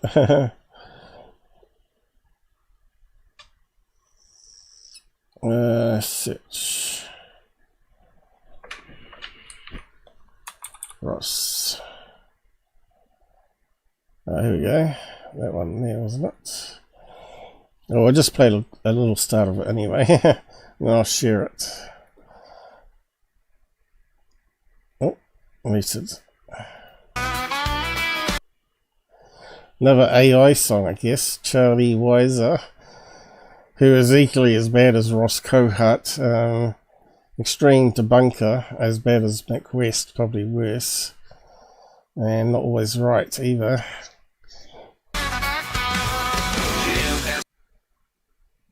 Jim has a bull. Also take a screwdriver off, scrape it good. I don't know why I was sent for analysis. That's a good call, my daily. Noland. Technology, y'all. Ross face a real with credulity steering. Area 51 is reverse engineering. Patchgate blew up and we all beat short. But now it's interdimensional beams from a portal and moves on the ground chasing truth. So it just shows you what you can do with AI, right? Anyway, I won't play any more of that. You can go and have a listen to it if you want. Rush song. So the whole problem with this so-called sphere, which we've covered these in the past, what was that called? The bits ball or whatever. They use them in mining oil rigs. It's called a ball valve. They stick it inside the pipes, and they can control it with magnets inside. And they can raise the ball up inside the pipe to release the pressure, and then they can bring down the magnets again and close off the valve inside a big pipe, right? So it's called a ball valve, and it goes into a certain section where it can't go down the pipe itself. It just gets lodged in, but it can go up and down, slow down the flow. It can come down slowly. So yeah, they normally have magnets inside. So they took some scrapings of it instead of just cracking it open and find what's inside it. Of course, these end up being in trash heaps and falling off back of garbage trucks and all that sort of stuff. Saying it's like a sphere from space from another galaxy. Yeah.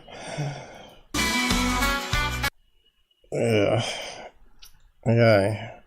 Thirdphase, I got something up. UFOman, he put up something. This one here. So he's put up something else here. The Nazi UFOs.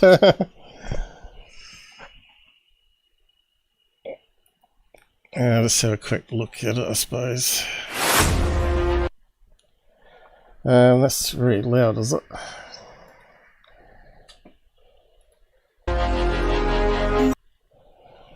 Was my headset just got louder?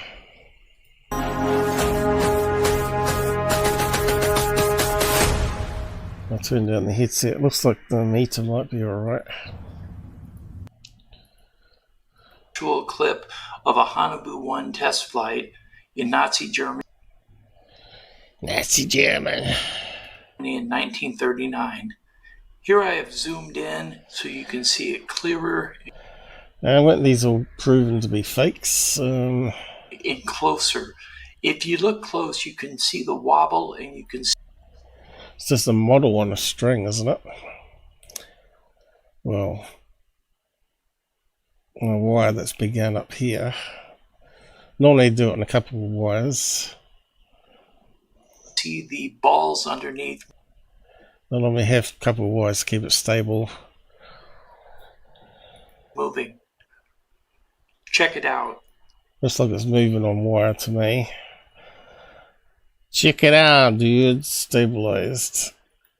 You can see the balls moving underneath if you look closely. It's got balls. A UFO finally has balls. Do they have female ones? If you figure out what they had back I think he means the Bob Lazar bullshit story of generator wave spheres underneath. then, can you imagine what we have now? If we brought over all that German technology during Operation Paperclip. Yeah, I don't think so. I think it might be possible in the future once we get fusion power sorted. We need something or free energy device. I don't think the Germans had that working. They'd have to run off fuel. I think it's similar to the patents that we've seen in the American ones where they've got little jet engines going around the outside. And it's like a hovercraft. Well, it probably has a limited flight time. But yeah, I think that's just a model. I want to go back to this one here. Oh, he's put up another one. They, US government, say we have no proof. Okay, I want to go to that one. That subscribe button and Okay, blurry video. over Yellowstone. Is it my eyes or is it really blurry? Looks like it's out of focus, right? And there's a very bright orb. Yeah, so there's a bright light here.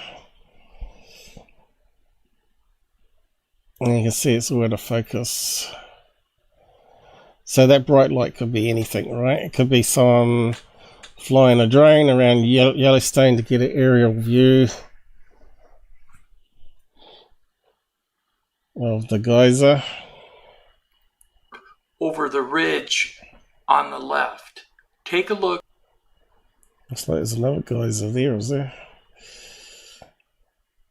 Make an assessment. Let me know what you think. Okay, so it could be 2 drones, right? Coming up will be a replay where I... It's a stupid video. Another stupid video from UFOman that proves nothing, right? Apart from 2 people flying their drones around for aerial shots, or maybe some sort of documentary, like sort of thing that History Channel would do. Have enhanced the footage and enlarged it so you can get a better look. So the only reason that you could say those would be UFOs if it suddenly went bush, and then shot upwards, you know, and then you'd be suspect that it's probably CGI, unless you got multiple people filming the same object or some sort of verification process. But at the moment, there's a video on a no-name YouTube channel that puts up everything as UFOs. It's not going to be convincing.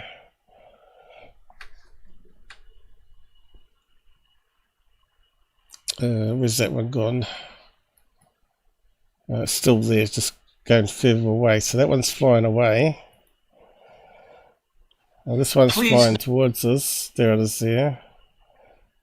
Note that directly below the large orb on the left, there is a projection of light on the ground. Okay, it looks like it's flying away now. You can see it reflect. Okay, we see reflections here. But is it on the ground or is it a lens flare? I think it might be a lens flare. Reflecting on the ground. Take a look. That's not on the ground, that's a lens flare flying at the lens. So this shows you this guy is clueless on cameras. Because it's got closer to the camera, now we're starting to see lens flare, and because it's on the edge of the camera, which means it's coming in more of an angle onto the lens, you're more likely to get lens flare. Take a look, make an assessment, let me know what you think. We debunked it. True drones, 2 with LED lights on it, and lens flare. What my assessment is, leave your comments below, hit that. Anyway, UFOman debunked again with simple knowledge of cameras. And because you can see how slow they're moving, that just fits in nicely with a drone, doesn't it? Thirdphase crap are back with more crap. After 2-week gap, it just shows that they don't need their money. They don't need to put one up just to keep the channel live every so often. So let's have a look at crap that I put up here. Looks like SpaceX. And we'll wrap up on this for today, I guess. Okay. We've got a triangle in the sky.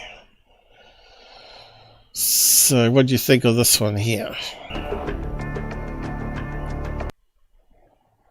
And we have Dr. J. It's definitely something real. You can see the clouds again behind and in the front.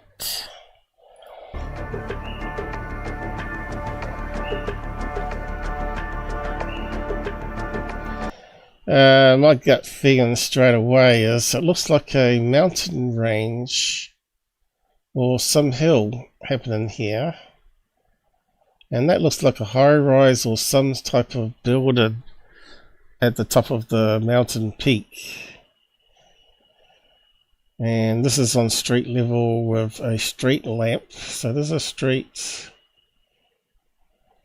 So to me, it looks like it's going to be a building. Possibly even a triangle-shaped building somewhere. Do we have triangle-shaped buildings, high-rises around the world? I suppose we ain't going to get a location, are we? But we'll just have a look. Triangle shaped high-rise USA. Let's see what comes up with that. It could be low fog in a city, of course, and maybe even a mountain range as well. So there are a few buildings in America. Don't think it's that one. I don't think it's that one. But you couldn't rule out those ones, I guess. You couldn't rule out that one.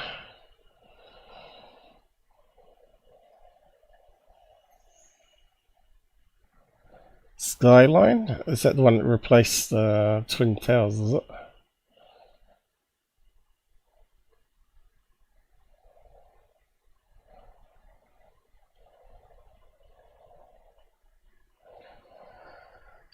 Paris.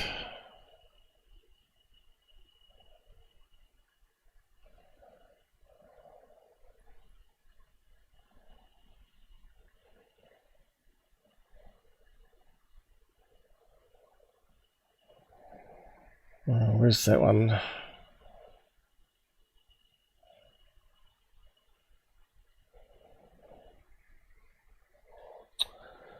The Flatiron building, wherever that is. Just kind of look like that. So could it be that they're filming from a street below and it's got fog covering it? So that one looks like it's foggy there. Up there, that fog.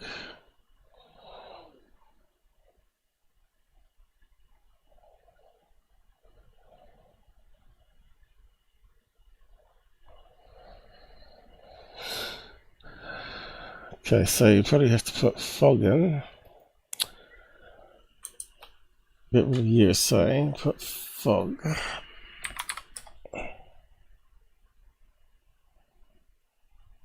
And you see the cities can get quite spoggy and foggy. There you go. So if you're on a bridge or lower level and you're filming upwards, well, this is way up there. It's quite a good picture, that one, isn't it? Another triangle building here. Bit fog.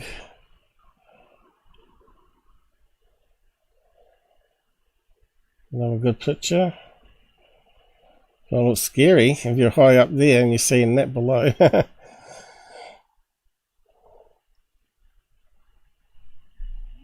It's interesting though when you get pictures like that. There's a steeple almost being hidden. It'd be good if we actually stumbled across it just by pure chance, wouldn't it? But there's the thing we're sort of looking for, the angle. Certainly we've seen pictures here of the fog that could hide the rest of it. So I think it's just going to be something like that, right? But we go back to it. Kind of looks like it could be city buildings there in the fog, and that's just the top of one of those. Could it even be a square high rise, and we've just seen it on the corner because we're not really seeing the other side. A street lamp. It kind of looks like it, doesn't it? It looks like there's a bridge or something going across here. Something happening here, right? It's just optical illusion.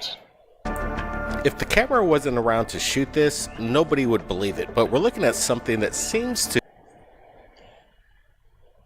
Okay, now that building disappeared that we had up there. And we got more street lamps going this way. It's got to be a high-rise building. And only a Thirdphase would put that up as a TR3B. To defy logic, what are we looking at? That's the big question tonight. We've got a lot of UFO videos, but we wanted to start off with this crazy one right now. Crazy one, easy debunked by the Out There channel. In fact, still looks like buildings even behind. Something reflective there, look. Looks like another bit of the building sticking out.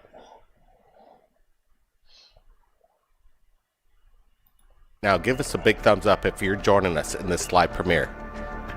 Okay, thumbs down, did he say? There we go. Yeah, big time. We just got started. Again, Blake, we've been a little busy. Here we go. That's the one that gives it away. Here we go. So,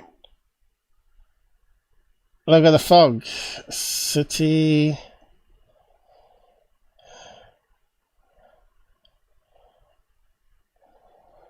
It's got to be an optical illusion. It definitely looks like a bridge in the corner here. Lights. There's the city. That looks like a harbour.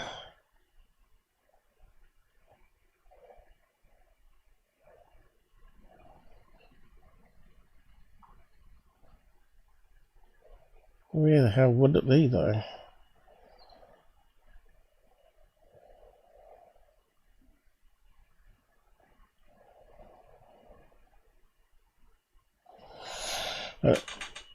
Optics really can mess with your mind, can't it?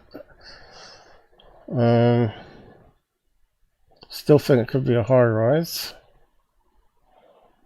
So we don't know what's behind here. A lot of things on the table, but we're happy to be back right here at Thirdphase Moon, sharing the best UFO videos. We're going to be a lot more consistent, and what a great way to start off with this incredible sighting that was just submitted. It's kind of making the rounds. We're looking at this triangular shaped dark mass in the sky. You can see these really sharp edges. What I like about it is that you can see the clouds just kind of drift in front of it. If this is done on maybe some sort of CGI, this is a... No. Just the camera angles and fog. Complicated. Somebody's doing good work, or if this is a real deal, we're looking at something special. Could this be the TR3B? Is he going to say that? The real TR3B. That's so predictable. Absolutely. Absolutely. I was going to a concert in California and I saw this in the sky similar to this. They're using drones. I mean, that's just what came to my mind seeing this. You know, I thought maybe it was a TR3B hovering at first, but you know, it comes around the side. I almost wonder if this is more pyramidal, like it could be like a Vimana type what garbage these people talk. Structure, because I think I saw the camera pan a little at one point and it almost looked pyramidal. So definitely pyramidal. Very interesting. At first glance, we got that today. I also thought it was a TR3B, a typical triangle. I thought it was TR3B as well, because that's all I got in my head. But no, just like Apollo said, it looks to me more like a flying pyramid, a black flying... It's a flying pyramid, but I know it's a high rise. Pyramid. Almost similar to what people are talking about is hidden in Alaska, only this is in flight. And the Black Pyramid in Alaska. One of the reasons I think this is real is if someone wanted to fake this, wouldn't they want to make it without clouds where you could see? That would make it more obvious, and it would be moving. It would have lights on it too. Get better. The fact that it's going, behind some clouds, in front of some others. Because the clouds are moving. It looks very, very legitimate.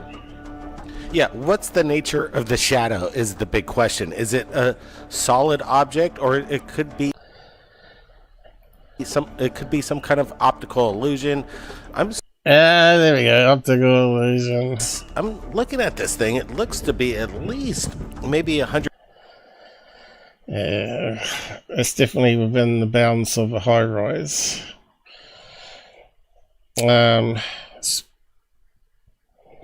But what's behind the clouds is the clue. Optical illusion, camera angles.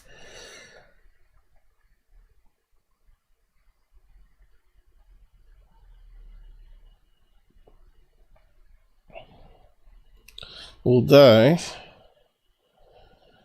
see here, it looks like a triangle bit. Triangle bit. Could it be a reflection? But I don't think so, because the clouds definitely look like it's going around a solid object there.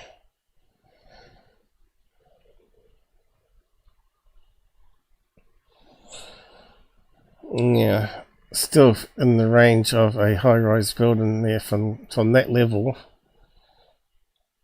all the way up. It's not that high really for a high-rise building.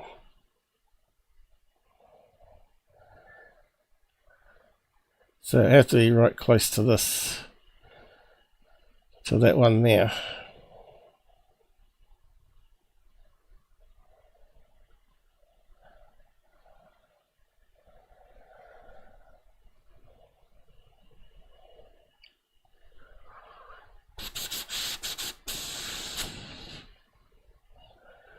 The question is that a big enough hole there to let the edge of the building shine through?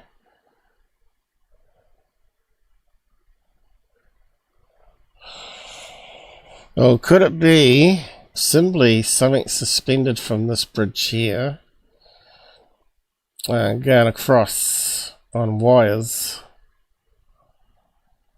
from this here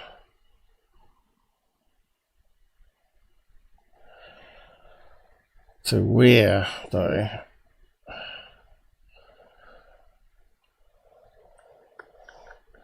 And if so, what be suspended from a bridge on wires?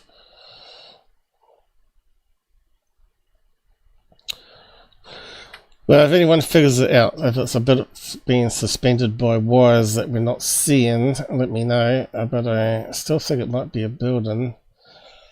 Let's see, if there's a harbour there.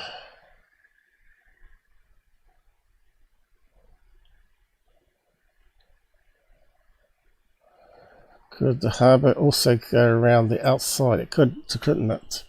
So we've got a harbour coming around here.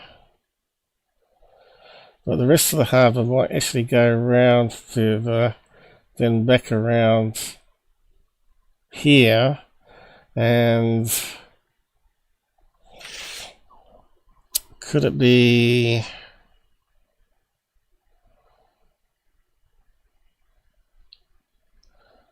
like sea? We're seeing sea or lake or something there. And the high rise is on the other side of the lake or whatever.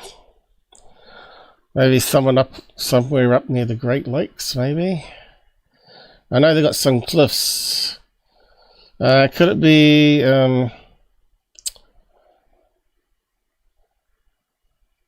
that big river? What's it called? Not Grand Canyon. What's the big waterfall? You know what I mean. Where they got cliffs that go up up to the edge of the city, and they got the big waterfall coming down. They could easily have a building on top.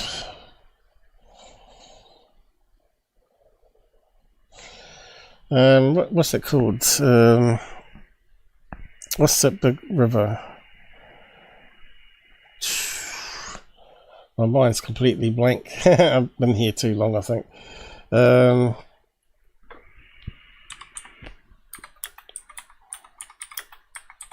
Up near the Canadian border, what's it called? I don't think it's in Mississippi.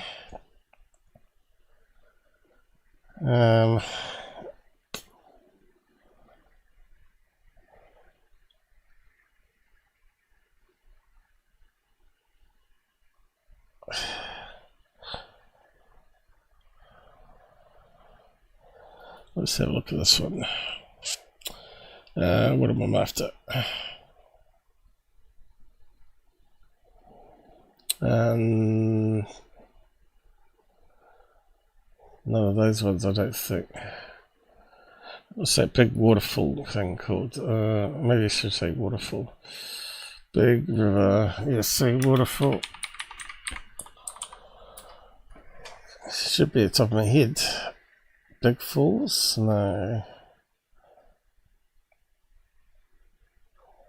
Niagara. That's the one I was after. Niagara Falls. So let's go to that map and have a look.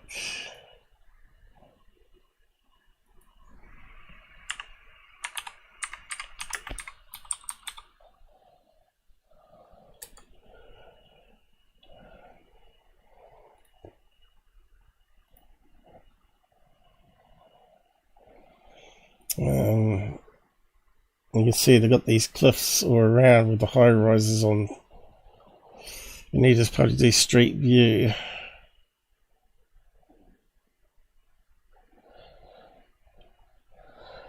Is there any triangle buildings there? That's a good question as well. How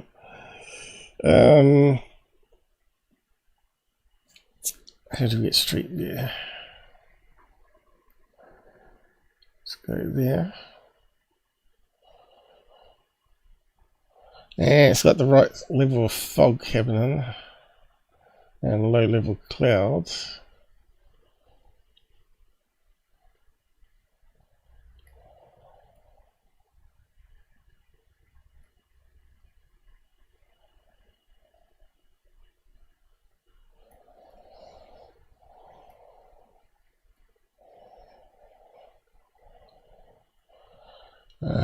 So it's got a tower there.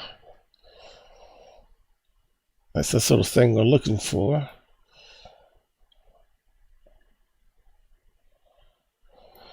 It's not triangle building here.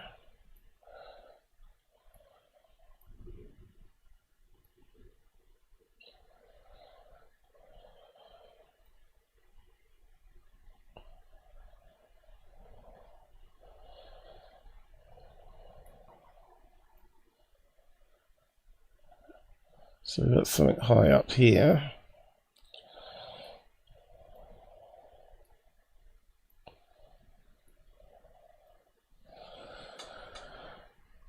But you see what I mean. It's got to be a perspective thing. Okay, moving on.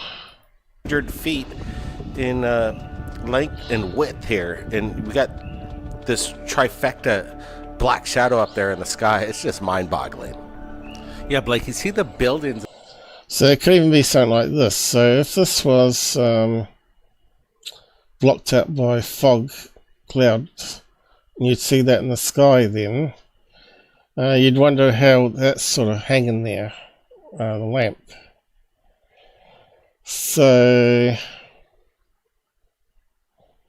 could it simply be that something's really close to the camera here going to the fence, like a suspended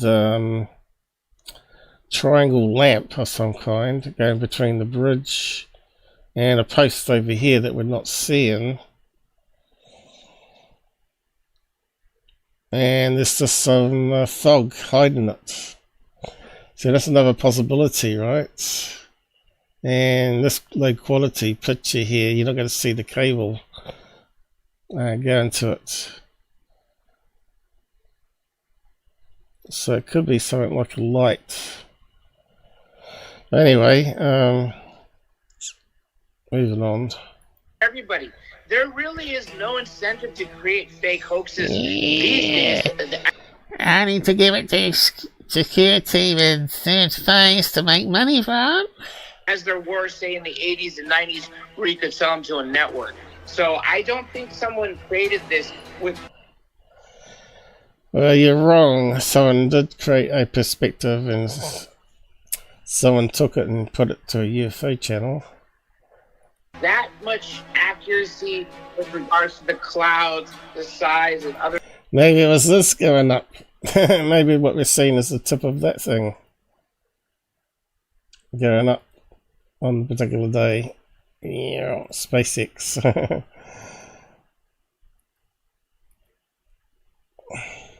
Vertical, straight, no deviation. This thing. Yeah, so we're talking about SpaceX and space ice and space debris now, are we? Is intelligent, in my opinion. Whatever's piloting.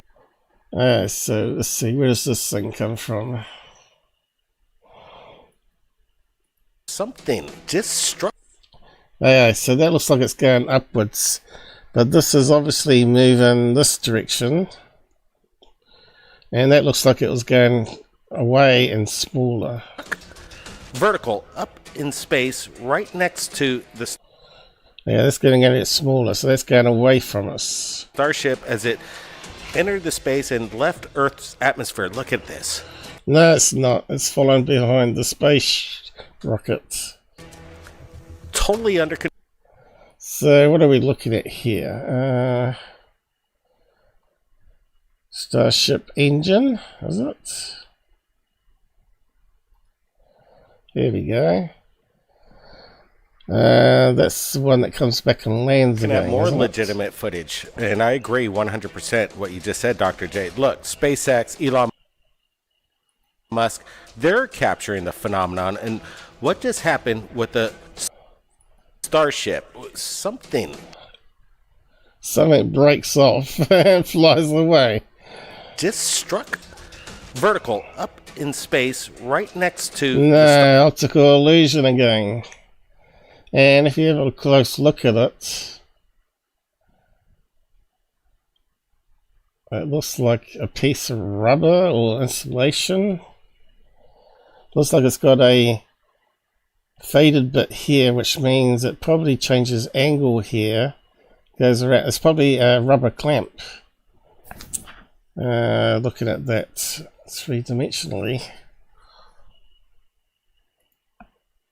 Let's just bring up the editor.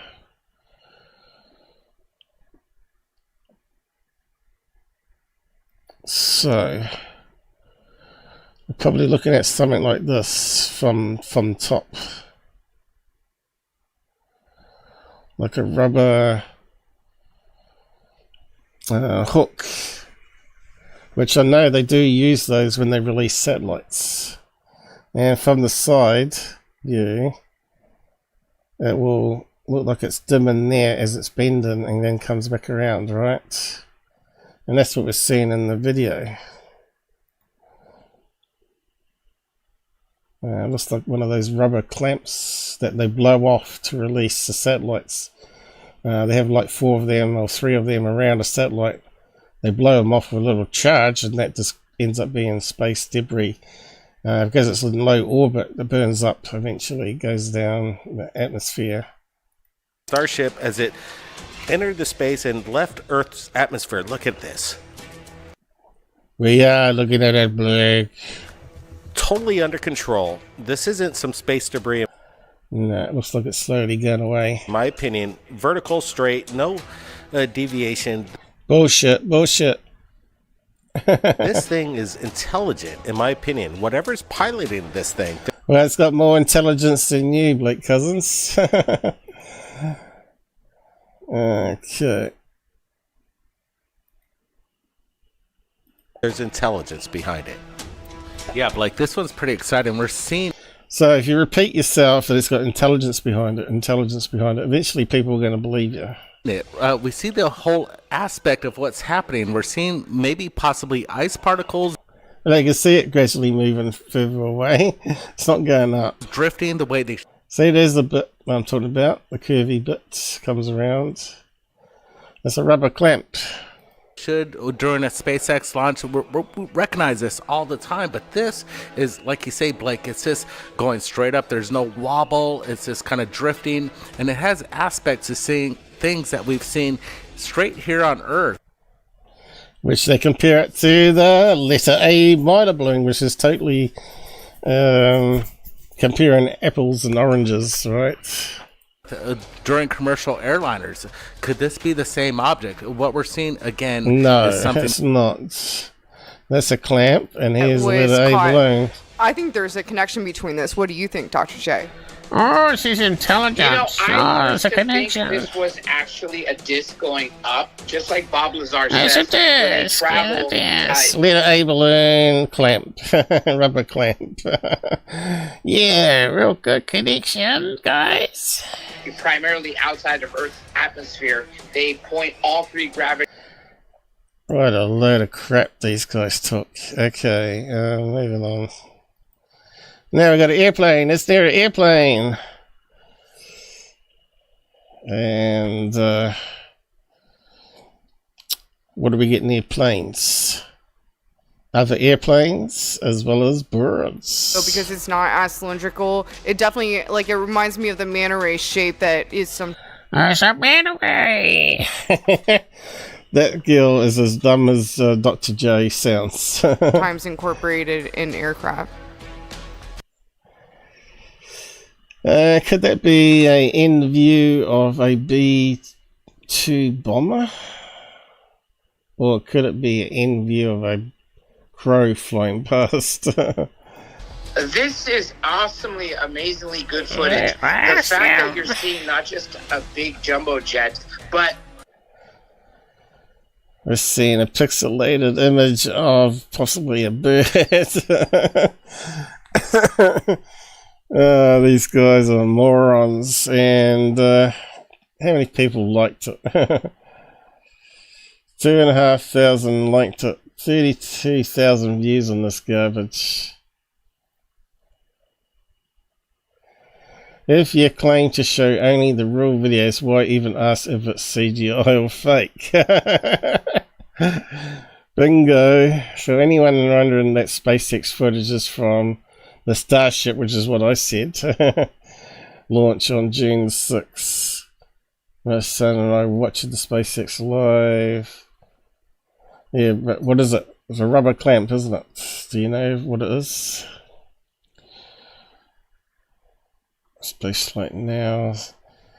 Yeah, we know it's some sort of clamp. Buckle up. Yeah, it could be the buckle from the buckle up. The station is not a UFO, it's a hot staging ring that was ejected off a booster after the boost backburn. So they reckon it's a ring, which is very similar to my circular clamp they use on satellites. Okay, so what they call it, a staging ring. Okay, let's see if we can find some.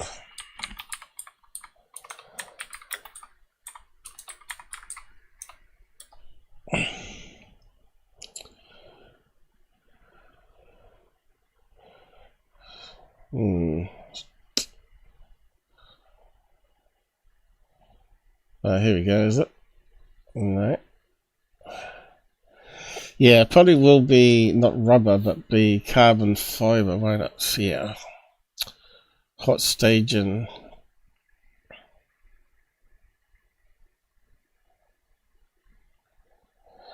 So it's probably like an O-ring that blows off when they separate. Is that what it is?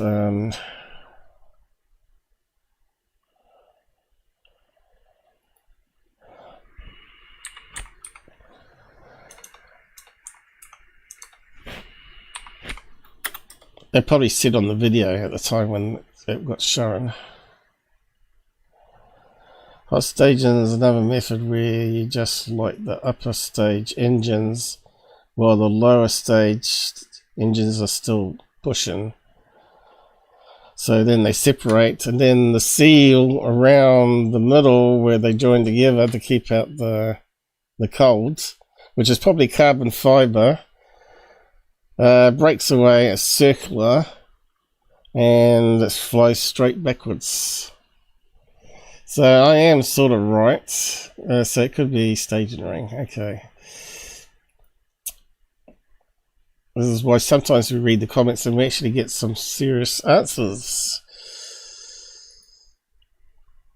And if you look, the rocket is falling downwards, probably faster than the ring. No. Thank you for your true answer.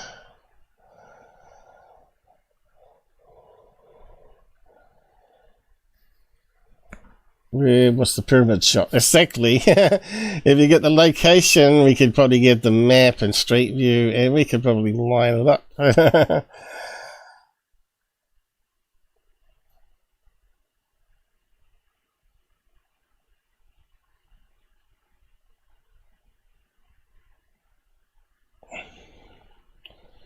Anyway, the TR3 does not have pointed corners. There you go. Someone's looked at it a bit more closer.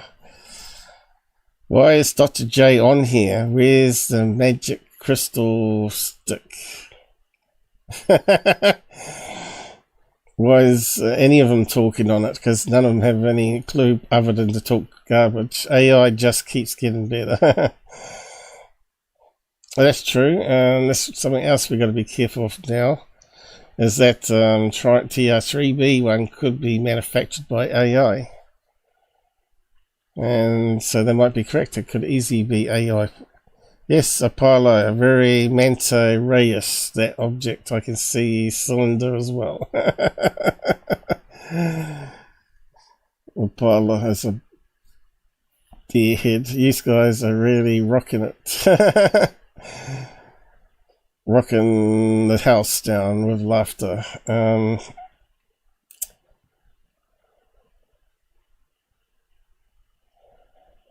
stationary blackboard looks like specks of dirt. Okay, did we actually watch it all? Was there anything else garbage on that? I suppose we better have a look. It's an object that's stationary. Imagine what's going on now. Thankfully, people are keeping their cameras on and shooting outside airplane windows. I really hate that guy. But it's hard to believe that guy put a strike on my channel when I was criticizing him interviewing Corey Good. And he got away with it. Google let him get away with it. 4-minute clip. And took away my streaming. And yet, whenever people break the rules, like I showed at the beginning of the show with the live stream being terminated, they're allowed to carry on as per normal. You know, goof on, Lou reviews, because they got big numbers of subs and get 30% of their commissions. They don't want to get rid of them. It seems that there's some kind of intelligence behind whatever's piloting. Okay, looks like we got a balloon this time.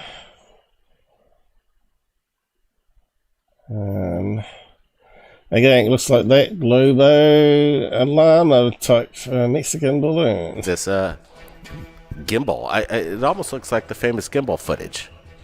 No, don't. It looks nothing like it. This totally looks like the gimbal of the Go Fast and I'm Dr. J. And not quite the TikTok, because it has more of the Bob Lazar sport model shape where you see the dome on top and, of course... You need a Bob Lazar sport model up your bum, dude. Okay. What a talk. What looks like a disc. It's definitely not a pyramid. Okay, this is the black dots. So here we go. This looks like it rings a bell. Email. We're enhancing it quite a bit. These orbs apparently... looks like a string of black balloons, doesn't it? It's a critter. Yeah, it looks biological. Captured this cameraman on the ground. I just shared the original link in the description. You can go take a look at it. It's a bendy balloon. for yourself and do your own work on it. We've noticed this. Well, we are doing our own work on it, like cousins. Looks like a 1, 2, 3, 4 balloons joined together. Static electricity. It's probably a wind notch that's sort of blown away. Electricity around this possible balloons. He calls it a snake-shaped balloon, but yeah, we call it wind notch balloons. 1, 2, 3, 4, 5, 6, 7, 8, 9, 10, 11 balloons this time. I didn't care about that. What I cared about was the accompanying orbs around the... Oh, the orbs have individual balloons. White ones from the wedding and black ones for the arch. This object. Over and over, I count maybe about 20 of them as I watch this minute and a half approximately. The video runs, and again... How ridiculous putting that up on a UFO channel, unless you're going to use it for example of what balloons look like. Well, wedding notch looks like. So that must be the black dots they're talking about, is it? Okay. So that's we're all caught up for the weekend, guys. What a lot of garbage again, you know. Hopefully we can get someone like Mojo on that's got something even better than that garbage. Even his stuff moving around the forest was more interesting than that. Even if it was out of focus. Because along with that goes all his other videos. And his story with it, which was more interesting. Yeah, so who's around at the moment? Let me just see who's around before I sign off. We'll be up to 4 hours, so yeah, got the usual 4 hours going. Got 2 on YouTube. I'm not sure who you are. Twitch, we got there. We got 1 on Twitch. Don't remember anyone saying hello on Twitch though. Rumble, here we go on Rumble. And we still got 4 on Rumble. Hit a like there, guys. Thanks a lot for joining us. Doesn't look like we had too many on Rumble today. Pilled, here we go on Pilled. Pilled, we got 1 watching, and we only had 45 drop past. I suppose it's not too bad yet. Once it drops down less than 40, makes you wonder if it's worth even streaming there. So yeah, we got 7 likes there at least. So obviously people will know my streams are long, and they'll come back and watch it when they got more time probably there. So and X has probably gone blank on us. Yes, it has. I don't know what Xcode is doing to the browser, but it's crap. It just won't load.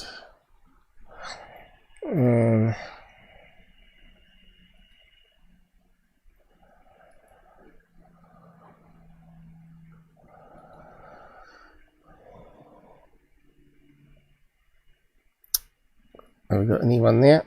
0, 0. I don't think we've had anyone there. But anyway, we're going to wind down now. Hopefully it was fun. Various topics there and things we looked at. And if you got anything that you want me to look at, join our Discord and post links there. And I may include it onto the next live show. So I'll say good night here.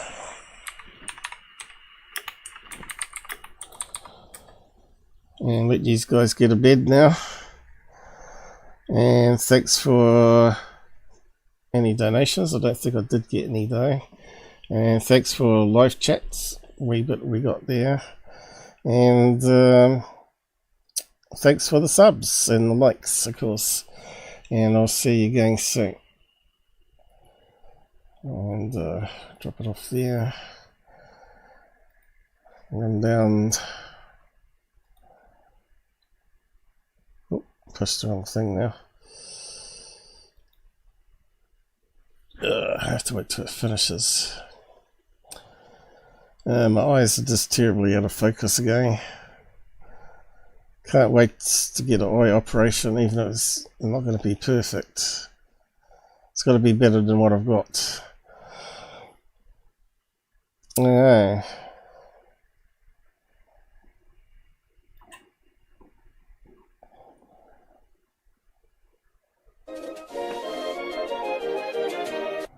Take care on the roads, and I'll see you again next weekend.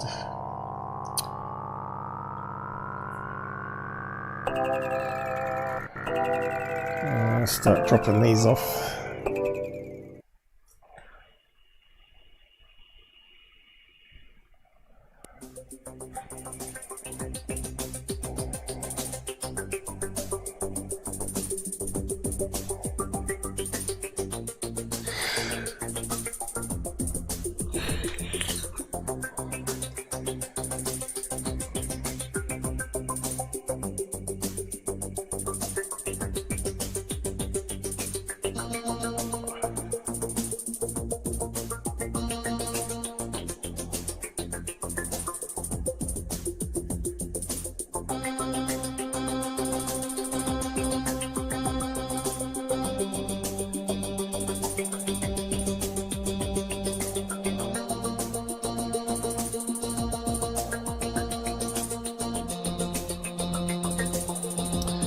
Okay, good night guys. On YouTube, you're the last ones to go.